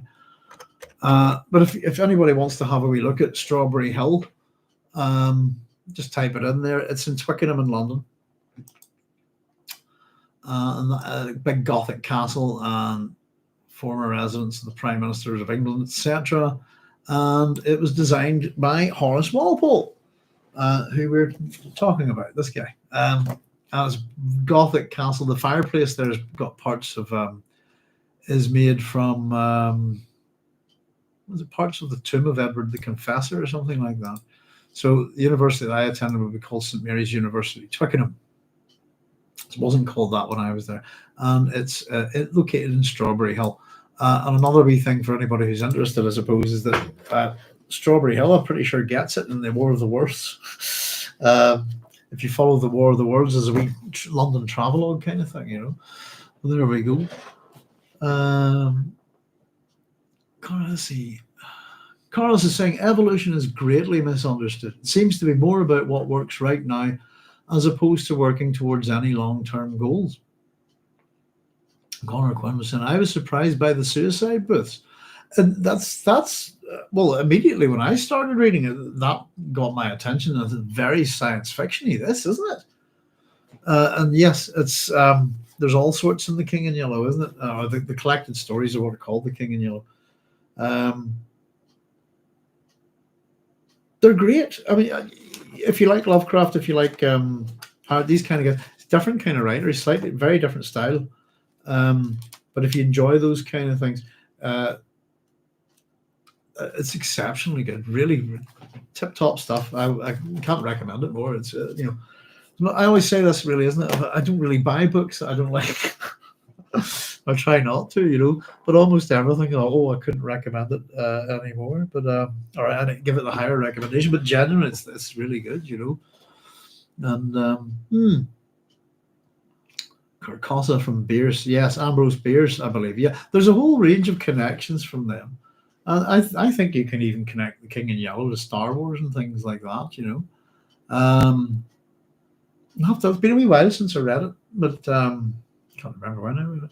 There's a TV show with lots of stuff from The King in Yellow in it, isn't it? It's what do you call American American actors. What do you call a guy? All right. What do you call him?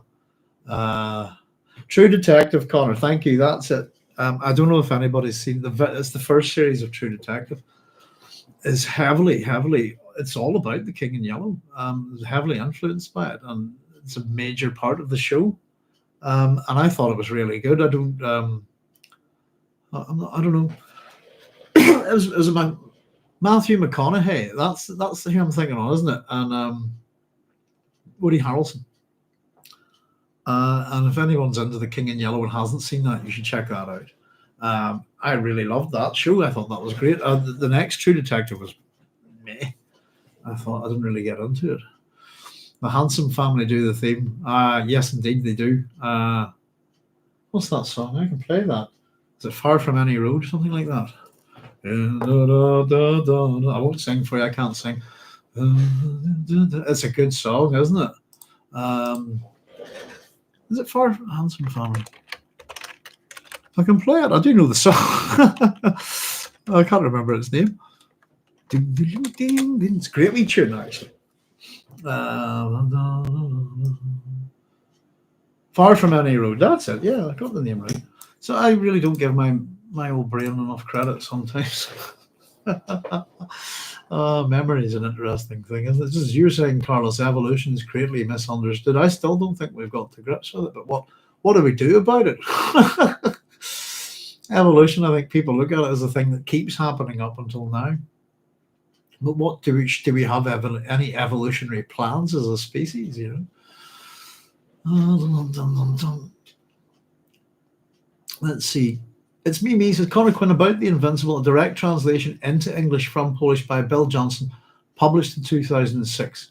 So everything before 2006, it is from Polish to German to English, not direct. Excellent. Gotcha, says Connor.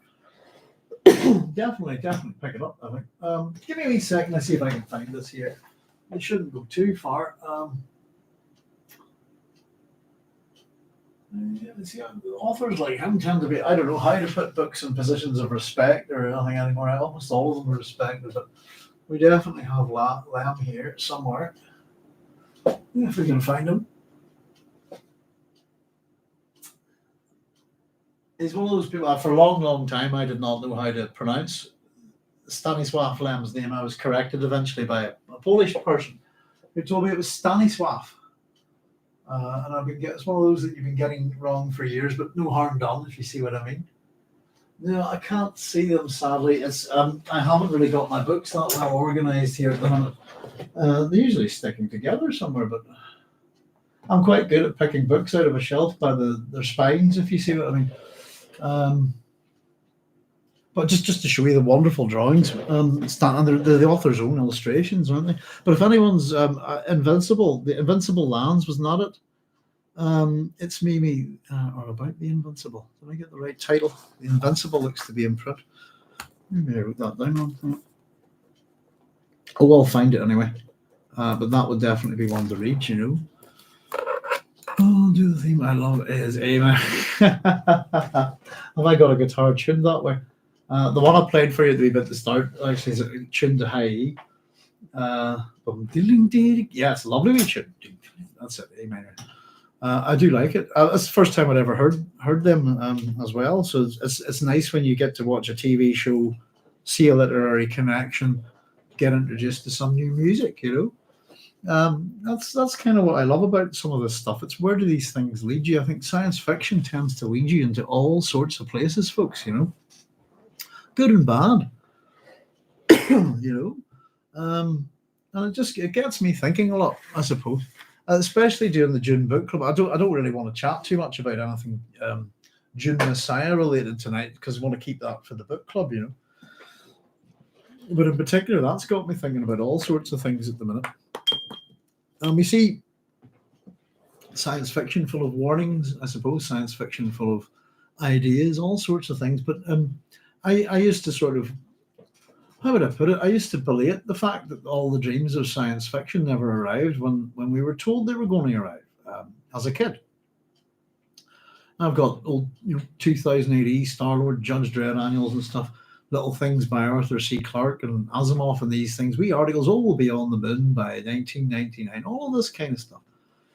And I often felt very badly disappointed.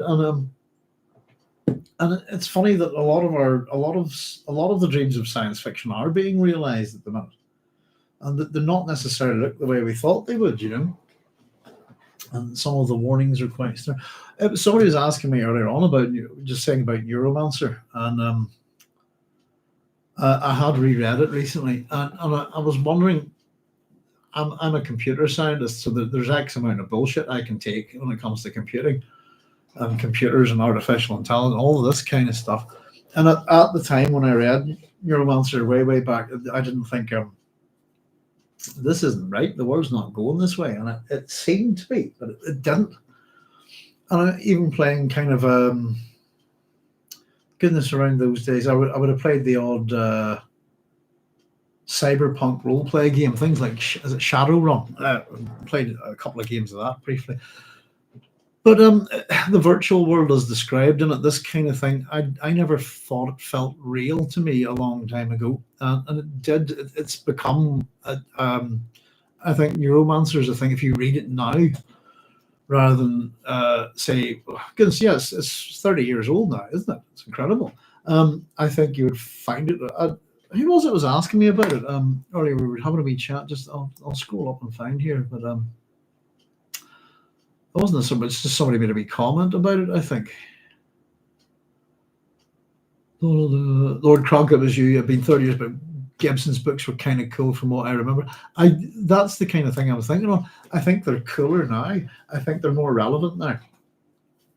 And that I can start to see us heading towards a world like that, I suppose. We did a wee thing. I don't know if anybody saw it. We put it up on the channel's community page there, folks. But I had a wee bit of a muck around with a so-called artificial intelligence. um, and I've been doing a wee bit of look at this, kind of wondering I haven't had a chance to look at much of these AIs or anything like that from a professional point of view, or just out of curiosity. I had a muck around with one to create a couple of wee pictures for the station. And I don't even know what one that was, but it was an art thing. But I had a wee muck around with ChatGPT the other day, and I was just out of amusement. And these things are not artificial intelligence. It's end of. Simple as that. Not what you or I might conceive of as an artificial intelligence. They're they're I don't know how to put it. They're big language model machinery, if you like. It's like the next generation of how you might design something like I don't know if you know anything about databases, for example, but how a database is constructed. Something like Access, for example, is that we have two different language types within the software, if you like. We have what's called a data manipulation language and a data modeling language, I suppose. Is that the terms? Hang on. God.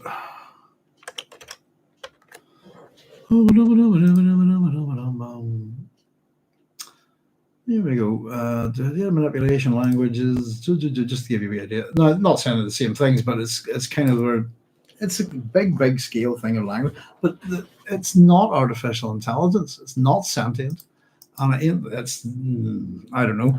But it's interesting to see how the world's media are running this. This is the next big thing to scare you with, I think. But it's certainly. The reason, I'll be honest with you, the reason why I was wanting to have a look at it was in terms of essay writing for my students. And am I going to get conned by this? Am I, as a student, going to put something by me? Not that it matters, because I'm a private tutor and I personally don't care what they do. I care a lot in helping them, getting them there where they want to be. But when it comes to doing their essays and stuff in school, that's up to them. If you were going to turn one of these essays, and I asked it to produce me some essays, and they weren't that good. If I was, for example, a GCSE student or an A-level student in the United Kingdom, I'd advise you now not to use these things to write your essays, because I'll catch you at it, and they're not that good. But I just thought, just for a bit of fun, and so we posted it up on the channel's community station. I just thought I'd read it to you if anybody hasn't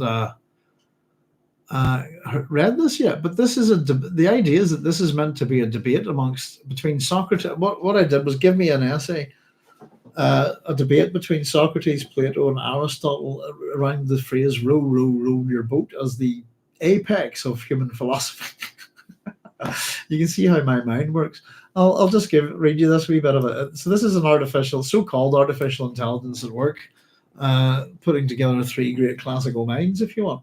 So Socrates would begin: "My esteemed friends, as we gather to discuss the greatness of the philosophical statement found in the humble nursery rhyme, 'Row, row, row your boat,' let us not underestimate the profundity of these seemingly simple words. 'Row, row, row your boat' gently down the stream imparts to us a timeless wisdom that transcends the ages." And then we have Plato. He says, "Indeed, Socrates, and I would contend that this nursery rhyme encapsulates the essence of the philosophical journey. Life is but a dream, serves as a reminder of the transient nature of existence, echoing my allegory of the cave. We row through the stream of life, perceiving mere shadows, and must strive to ascend towards light of true knowledge and enlightenment." Aristotle then responds with, "While I acknowledge the metaphorical depth in Plato's interpretation, I propose a more practical perspective. The act of rowing, gentlemen, is a metaphor for action and living a virtuous life. It is through our deeds, our ethical rowing, that we navigate the river of life with purpose and moral integrity." Excuse me.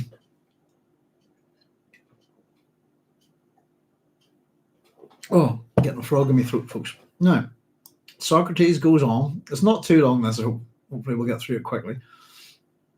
"Aristotle, your emphasis on virtue is admirable, but let us not neglect the metaphor of the stream.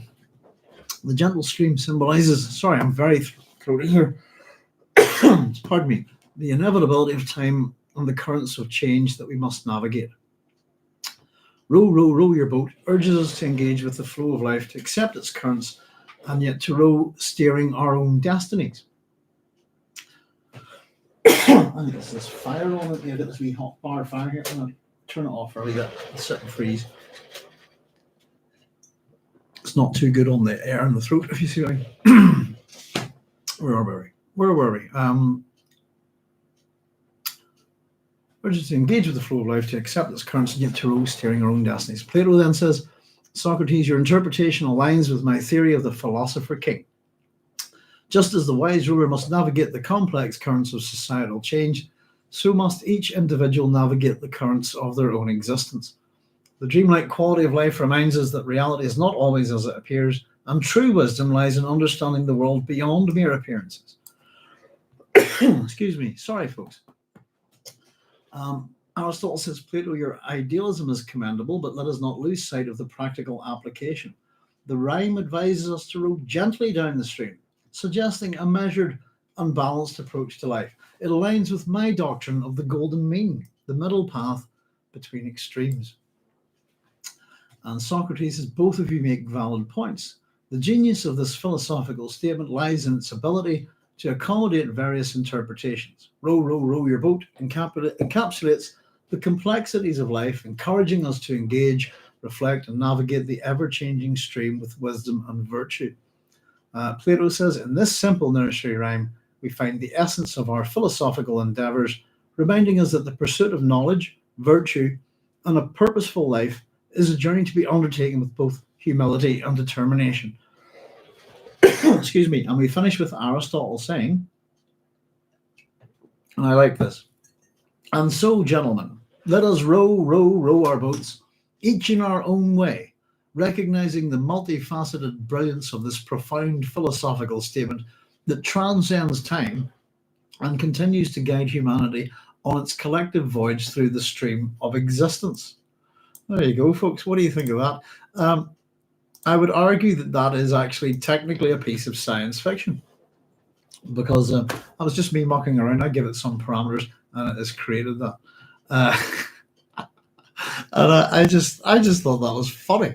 I enjoyed it as a wee bit of whimsy. As I said, I was mucking around with it a wee bit, not too much. Yeah, massive. Was it? What do they call it? Massive. What is it? Massive language model or something like that.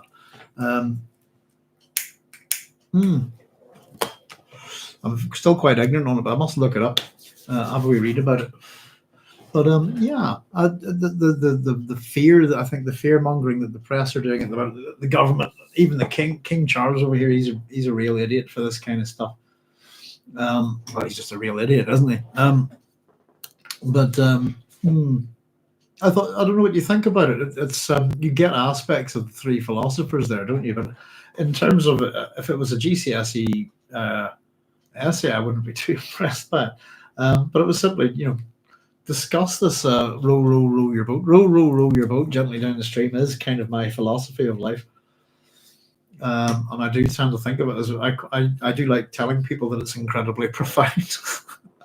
But it's, again, just sort of things that amuse me, my whimsy, But yeah, AI, says Connor, is great for end-of-year performance reviews. Oh. I don't know. It's interesting the way. I mean, it's a tool set, really, isn't it? It's not going to be any real different to, as I suppose, that in about 10 years' time than, say, using Microsoft Office or something like that. I think, but it's certainly got limitations, and I don't know. A few things. The other thing I did was I asked it some metaphysical questions, and interestingly enough, it doesn't want to answer. I asked it a bunch of questions, and it just dodged the issue, refused to answer, and didn't want to give me a definite, a singular answer. And I even asked it to give me specific answers, and it refused to do so, telling me that, things don't work like that, and you can't have that. I asked it several times, and then I said, so you're refusing to give me an answer? And I went, yeah. But it's interesting because it's making it up, I suppose, out of all sorts of things. And, I wonder where it gets. It's an interesting thing, but I wouldn't put too much trust in it, but I wouldn't put too much fear in it either. I would be more worried if I was an artist or a musician or something like that. But if Hollywood's using AI to write films, that might explain things, to be honest with you. You know, I suppose we're all things science fiction here. I just thought I'd better scribble a couple of things down here while I remember them that we could have a wee quick chat about. But I'm always on the keeping my eye open. We had, what was it called? Rebel Moon. I'm just wondering, has anybody seen Rebel Moon? I've managed to watch it. And I suppose just thinking about science fiction over the holidays and the new year, I've got my wife completely into Stargate. She's binge watching Stargate at the moment for the second time. And I suppose the other show, just in terms of science fiction, just to let you know what we've been watching here, we've been doing the wife's fully on the Stargate, really enjoys the show. But we're just looking for some TV. The TV's been really bad over Christmas, as always. But we just finished watching Third Rock from the Sun again, and I absolutely loved it. I've heard it's bad on the accent too. Rebel Moon, give it a shot, give it a chance, I suppose. I watched it and didn't mind it. There you go. As much as I've seen everybody, you go on YouTube and log onto my channel and see various things, and as always, there seems to be a lot of people just giving it pure hatred. I didn't think it was that bad in terms of a sci-fi show, if you want to call it that. It's obviously highly derivative, but no more so than Star Wars was. If you knew your science fiction way back when Star Wars came out, you would have recognized all the things that's been lifted by George Lucas, if you see what I mean. The accent too. I kind of enjoyed it a bit. I thought it was a bit long. All it is it's the Seven Samurai, Magnificent Seven. Take your pick, whatever you want. Seven against Thebes. And it seems to borrow from almost every kind of trope of science fiction. The Western, very obviously with the Seven Samurai kind of idea, if you like, and it's just blatantly that. So there's very little originality about it, but it looked good. I thought the acting was quite good, to be honest. It's not great, but if you're looking for something to watch for a bit of sci-fi for a couple of hours, I found it enjoyable enough. I didn't realize that part 2 was coming 4 months down the road, which was a bit annoying. But it's got it clearly rips off almost everything. And I like the fact that people are talking about, those look like lightsabers. Don't you, before lightsabers there were laser swords and stuff like that, plasma weapons and stuff. So it's funny how people lock on to one form of, that Star Wars has been so influential, but that Star Wars lifted almost everything from everywhere else and put it together in a package that had never been seen before. And it's a commonly done thing, I think. But it wasn't that bad. Really, I watched it for 2 hours, so it was okay. The big giant head, Shatner. Something I'd forgot. It's been a while since I've seen Third Rock from the Sun. We got just thinking in terms of science. It's a science fiction comedy, isn't it? A sitcom. Shatner as the big giant head is indeed very good. The whole cast is brilliant. Everybody in that show is really, really good. It's very, very funny, and it hasn't even. I don't think it's dated particularly badly. It's still very funny. I love the incoming message from the big giant head. But they're very good actors in that show. They're very good physical comedians, I think. And if you like your science fiction, I suppose there's not a wild lot in it, but it's that kind of anthropological, aliens looking and laughing at us. But I think it's hilarious. It's really good. And it's a pity. I suppose I think they finished it at the right time. I think you gotta love the Shatner, though, haven't you? Star Wars is a fantasy, not sci-fi. Says it's me. I do agree with you, but I would say that Star Wars is a fantasy in a science fiction setting. Which has become a thing, hasn't it? I totally agree. It's a fantasy, but it is a fantasy in a science fiction setting. That's the way I tend to look at it. And a lot of fantasy does that. I suppose that brings me to the next topic. It's Me, which is Doctor Who, which I've caught a bit of over Christmas, and I'm not the biggest Doctor Who fan. I used to love Doctor Who. Where did Doctor Who lose me? Doctor Who lost me with the Sixth Doctor, and I came back to have a wee look at the new Doctors, and you know, but good God, I should say, by the gods themselves, what have they done to Doctor Who? Space was Doctor Who and sci-fi. It's just what you were saying. It's me. Doctor Who isn't science fiction anymore. It hasn't been sci-fi for a while, I think. Space Wizard. What that little thing is there with your... What's that? Oh, is that a wee egg? Sorry, Connor. Space Wizards. There's some wee thing there I can't see. It says something R. Copyright or registered trademark. I'm not sure what that is. It must be. Is that some sort of wee emoji or something? God, I'm so backward in some ways, aren't I? An attempt at a registered trademark. Oh, thank you. Okay, Space. No, sometimes I get a wee bit confused with these things here. I'm trying not to. And now what's...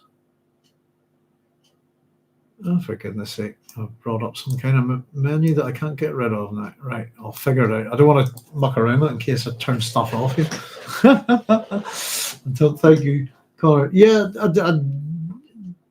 Doctor Who, dear oh dear. I mean, it's a very good intellectual property, isn't it? I love the old Doctor Who's. And it's just gone to hell, really, hasn't it? And it's gone very woke. And I don't know. I don't recognize Doctor Who at all. The only thing you can really recognize about it is the TARDIS, I think. Maybe it should get its own show. I don't know. But there we go. It's not a lot of great science fiction for us over Christmas, but a couple of new books, Christmas and the New Year, to have a look at, and a bit of sci-fi on the TV is never too bad. I think there's so much of it on the TV now. Chibnall killed it, says Connor. Oh, Chris Chibnall. Oh, I wouldn't know anything about the. Chris Chibnall is. So which ones was he doing? Third showrunner. Doctor Who 20. Oh, the most recent one, and then they brought in Russell T. Davies. Yeah. No, I think I was out for him. I think I watched the David Tennant ones a bit, and after him, was it Matt Smith, and that was me. I was gone. Head of the fan club. Doesn't it just sound like? I mean, Doctor Who just seems like nothing but fan fiction. A lot of stuff like this. Not that there's anything wrong with fan fiction, but it's, I don't know. It's an interesting thing what people do to characters, and I know there's an awful lot of discussion on it these days on YouTube and with the various, respect the lore, this kind of thing. And I've been thinking about it, a fair bit lately, but it is actually something that's done with characters and over time, and it has always been done, to be honest with you. And so and I've been starting to think about it in terms of longevity. How long should a TV show last? How long should a book series last? And how do things like, for example, Sherlock Holmes and Dracula carry into another century and are still popular today? But we for some reason we have to keep rewriting these things, adapting them to suit today, rather than be able to put our heads into that time. I think it's but stuff like how would I put it? I suppose. Well, there's a good example. We were talking about where I'm heading towards reading the story of Al-Din and his lamp in the Arabian Nights, and of course, you can go have a look at Aladdin, and today's versions of Aladdin. Well, today's versions of most of the Arabian Nights, very very little resemblance to them. Stories of King Arthur, for example, from the 600s onwards. The characters, the Knights of the Round Table, King Arthur himself, even Excalibur, are still being rewritten and and updated for modern audiences, this kind of thing. But it is a particularly interesting thing, and it can go on for a very, very long time. But I was thinking about the longevity of things like Punch magazine, and from the previous century, and especially in relation to, I was thinking a lot about 2000 AD, and how would I put it? That 2000 AD's had its time, I think. And it had its time a while ago, and arguably, I'm not sure whether to say this. I think 2000 AD had a good run still after the year 2000, but I think it should have packed up. Close it up, go, there you go, we're done, and go do something new. Start a new magazine, if you like, for the 21st century. And that's kind of hard for me to say, because I love 2000 AD. I every week run to the shop to get it, couldn't wait. Was it from the age of 4, and all the way through my most of my adult life. I have a point where I left it, if you see what I mean. And it's the same reasons a lot of people give something like Doctor Who or Star Wars what people are doing to popular properties that I suppose is the term, isn't it? Really, that we've all grown up on. Oh, Killed it. They've done real damage to it, though, haven't they, Connor? It's I don't know if there's many Doctor Who fans out there, but as I said, I would have been a genuine loved Doctor Who when I was younger. My favorite Doctor, by the way, is Peter Cushing. He's my favorite Doctor. I know a lot of people don't consider him the Doctor, but he absolutely is in the 2 films. I think he's great. Very good Doctor. And I kind of got scattered with the Doctor being a young man as well, as never mind a woman or whatever. I was just the Doctor as an elderly gentleman. I think was an interesting character. It's more heading back towards that kind of inventor hero, if you like, rather than the scrapper, the sci-fi scrapper. But there we go. Well, listen, folks. Well, listen. Have anybody got any more wee questions for me? Otherwise, I just thought I wanted to do this every year, and I've actually been trying to do a wee show here on Science Fiction Day for a couple of years. And as I'm sure you all know why things didn't happen, but I'm absolutely so delighted to be able to be here today and just to pop on and say hello, albeit freezing my bits. Cushing had his own head cam for why he was the Doctor. I can't see that last word there. Oh, all right. Cushing had his own head canon for why he was the Doctor. I just see him as the Doctor. I don't know whether it's people talk about canon. He was the cinematic Doctor. And I thought he was great. I love Peter Cushing and pretty much everything he's ever done. But I really do enjoy those 2 films. I think they were remastered recently and got a cinematic release last year by the BFI or something. Not that I got a chance. Nobody ever gets a chance to see those things over here, but he was a fan. Yeah, you can tell that about. He's an interesting chap, Peter Cushing. He's a wee war gamer and stuff, But what I call him, I'd say Peter Cushing, Christopher Lee. Who else would we have? I suppose Vincent Price, and there's another one I'm trying to think of. I tend to think of them as the last of the gentleman actors, if you see what I mean, from a particular era. And their level of gentleness, I suppose, about them. It's, I don't know, hard to see on the screen, but is apparent in their real lives, I think. But yeah, I definitely give it all his all there. I like the stories in later life of like Peter Cushing wearing slippers and Star Wars and stuff like that, But yes, indeed. I don't know. Has anybody got any wee questions for me regarding sci-fi or science fiction, or wants to, even just the suggestions for books, or tell me what you're reading at the minute? I'm going to have a wee look something up here on the iPlayer just quickly. There's Doctor Who. Doctor Who's got Neil's done, but it was I just wanted to see if let me have a wee quick look.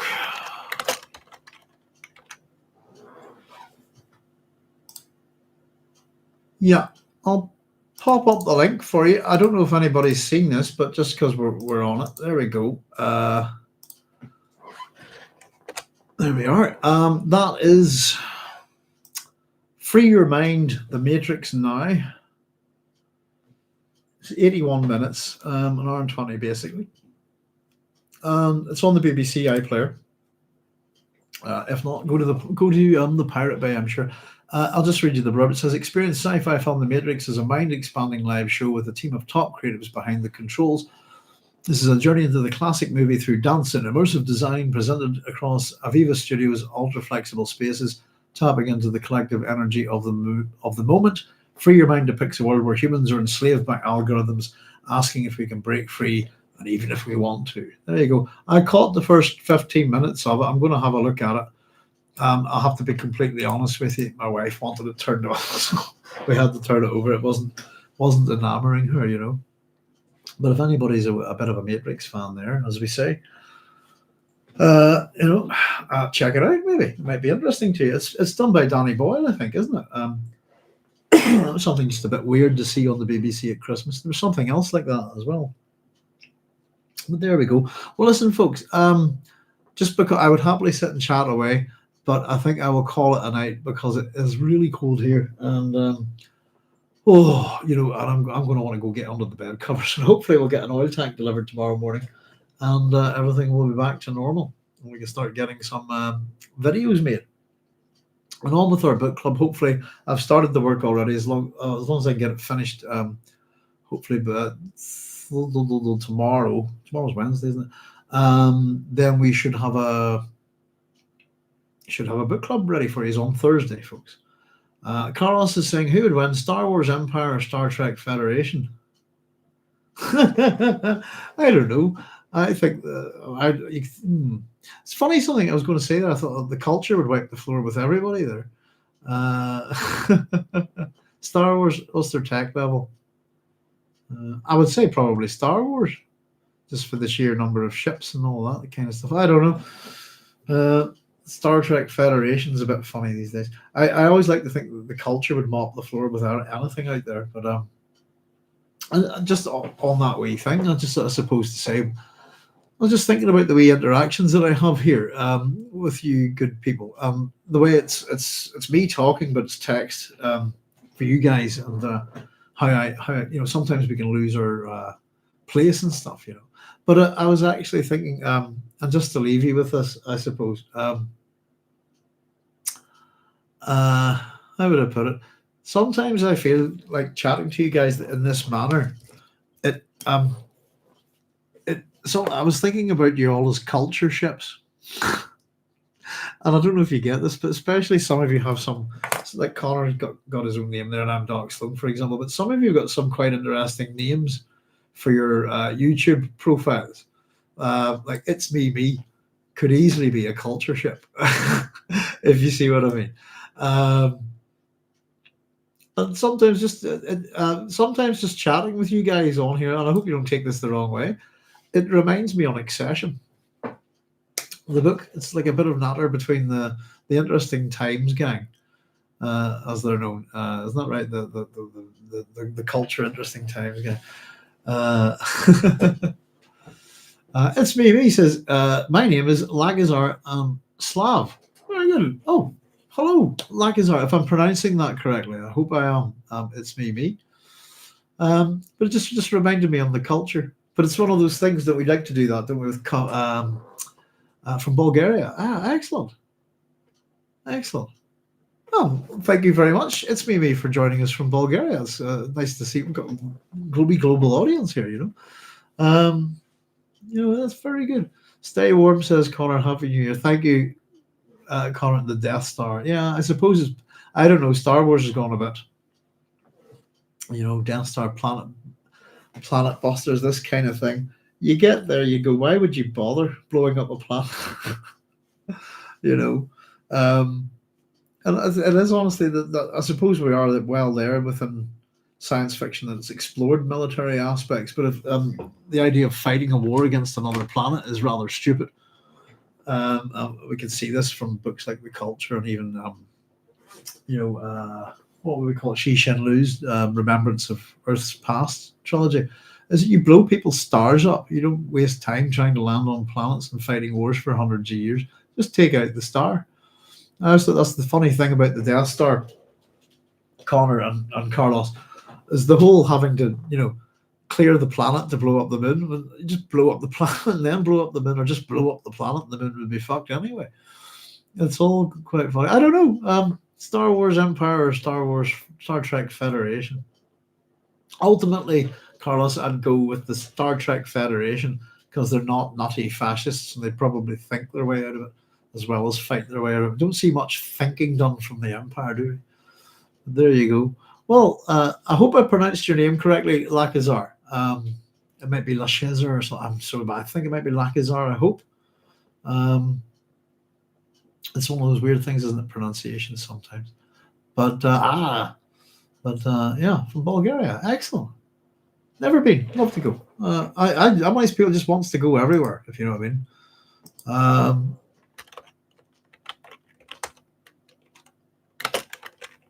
I'm curious. I'm going to ask something before I head off here. Who have we got? Let's have a look. I'm just having a wee quick look at Bulgarian science fiction writers. I've got 4 here: Lyubin Dilov, Agop Melkonyan, Svetoslav Minkov, and Svetoslav Slavchek. Must have a wee nosy. I've not read anything by any of those gentlemen. I'm assuming they're all gentlemen. I shouldn't make that assumption, I suppose, but there we go. Not K, but Ch. Lachazar. Is that correct? Did I get it that time? Lachazar. It's a cool name. Sounds cool. What does it mean, if you don't mind me asking? I'm always interested in what people's names mean. Lachazar. Thank you. Yeah, thank you very much, Lachazar.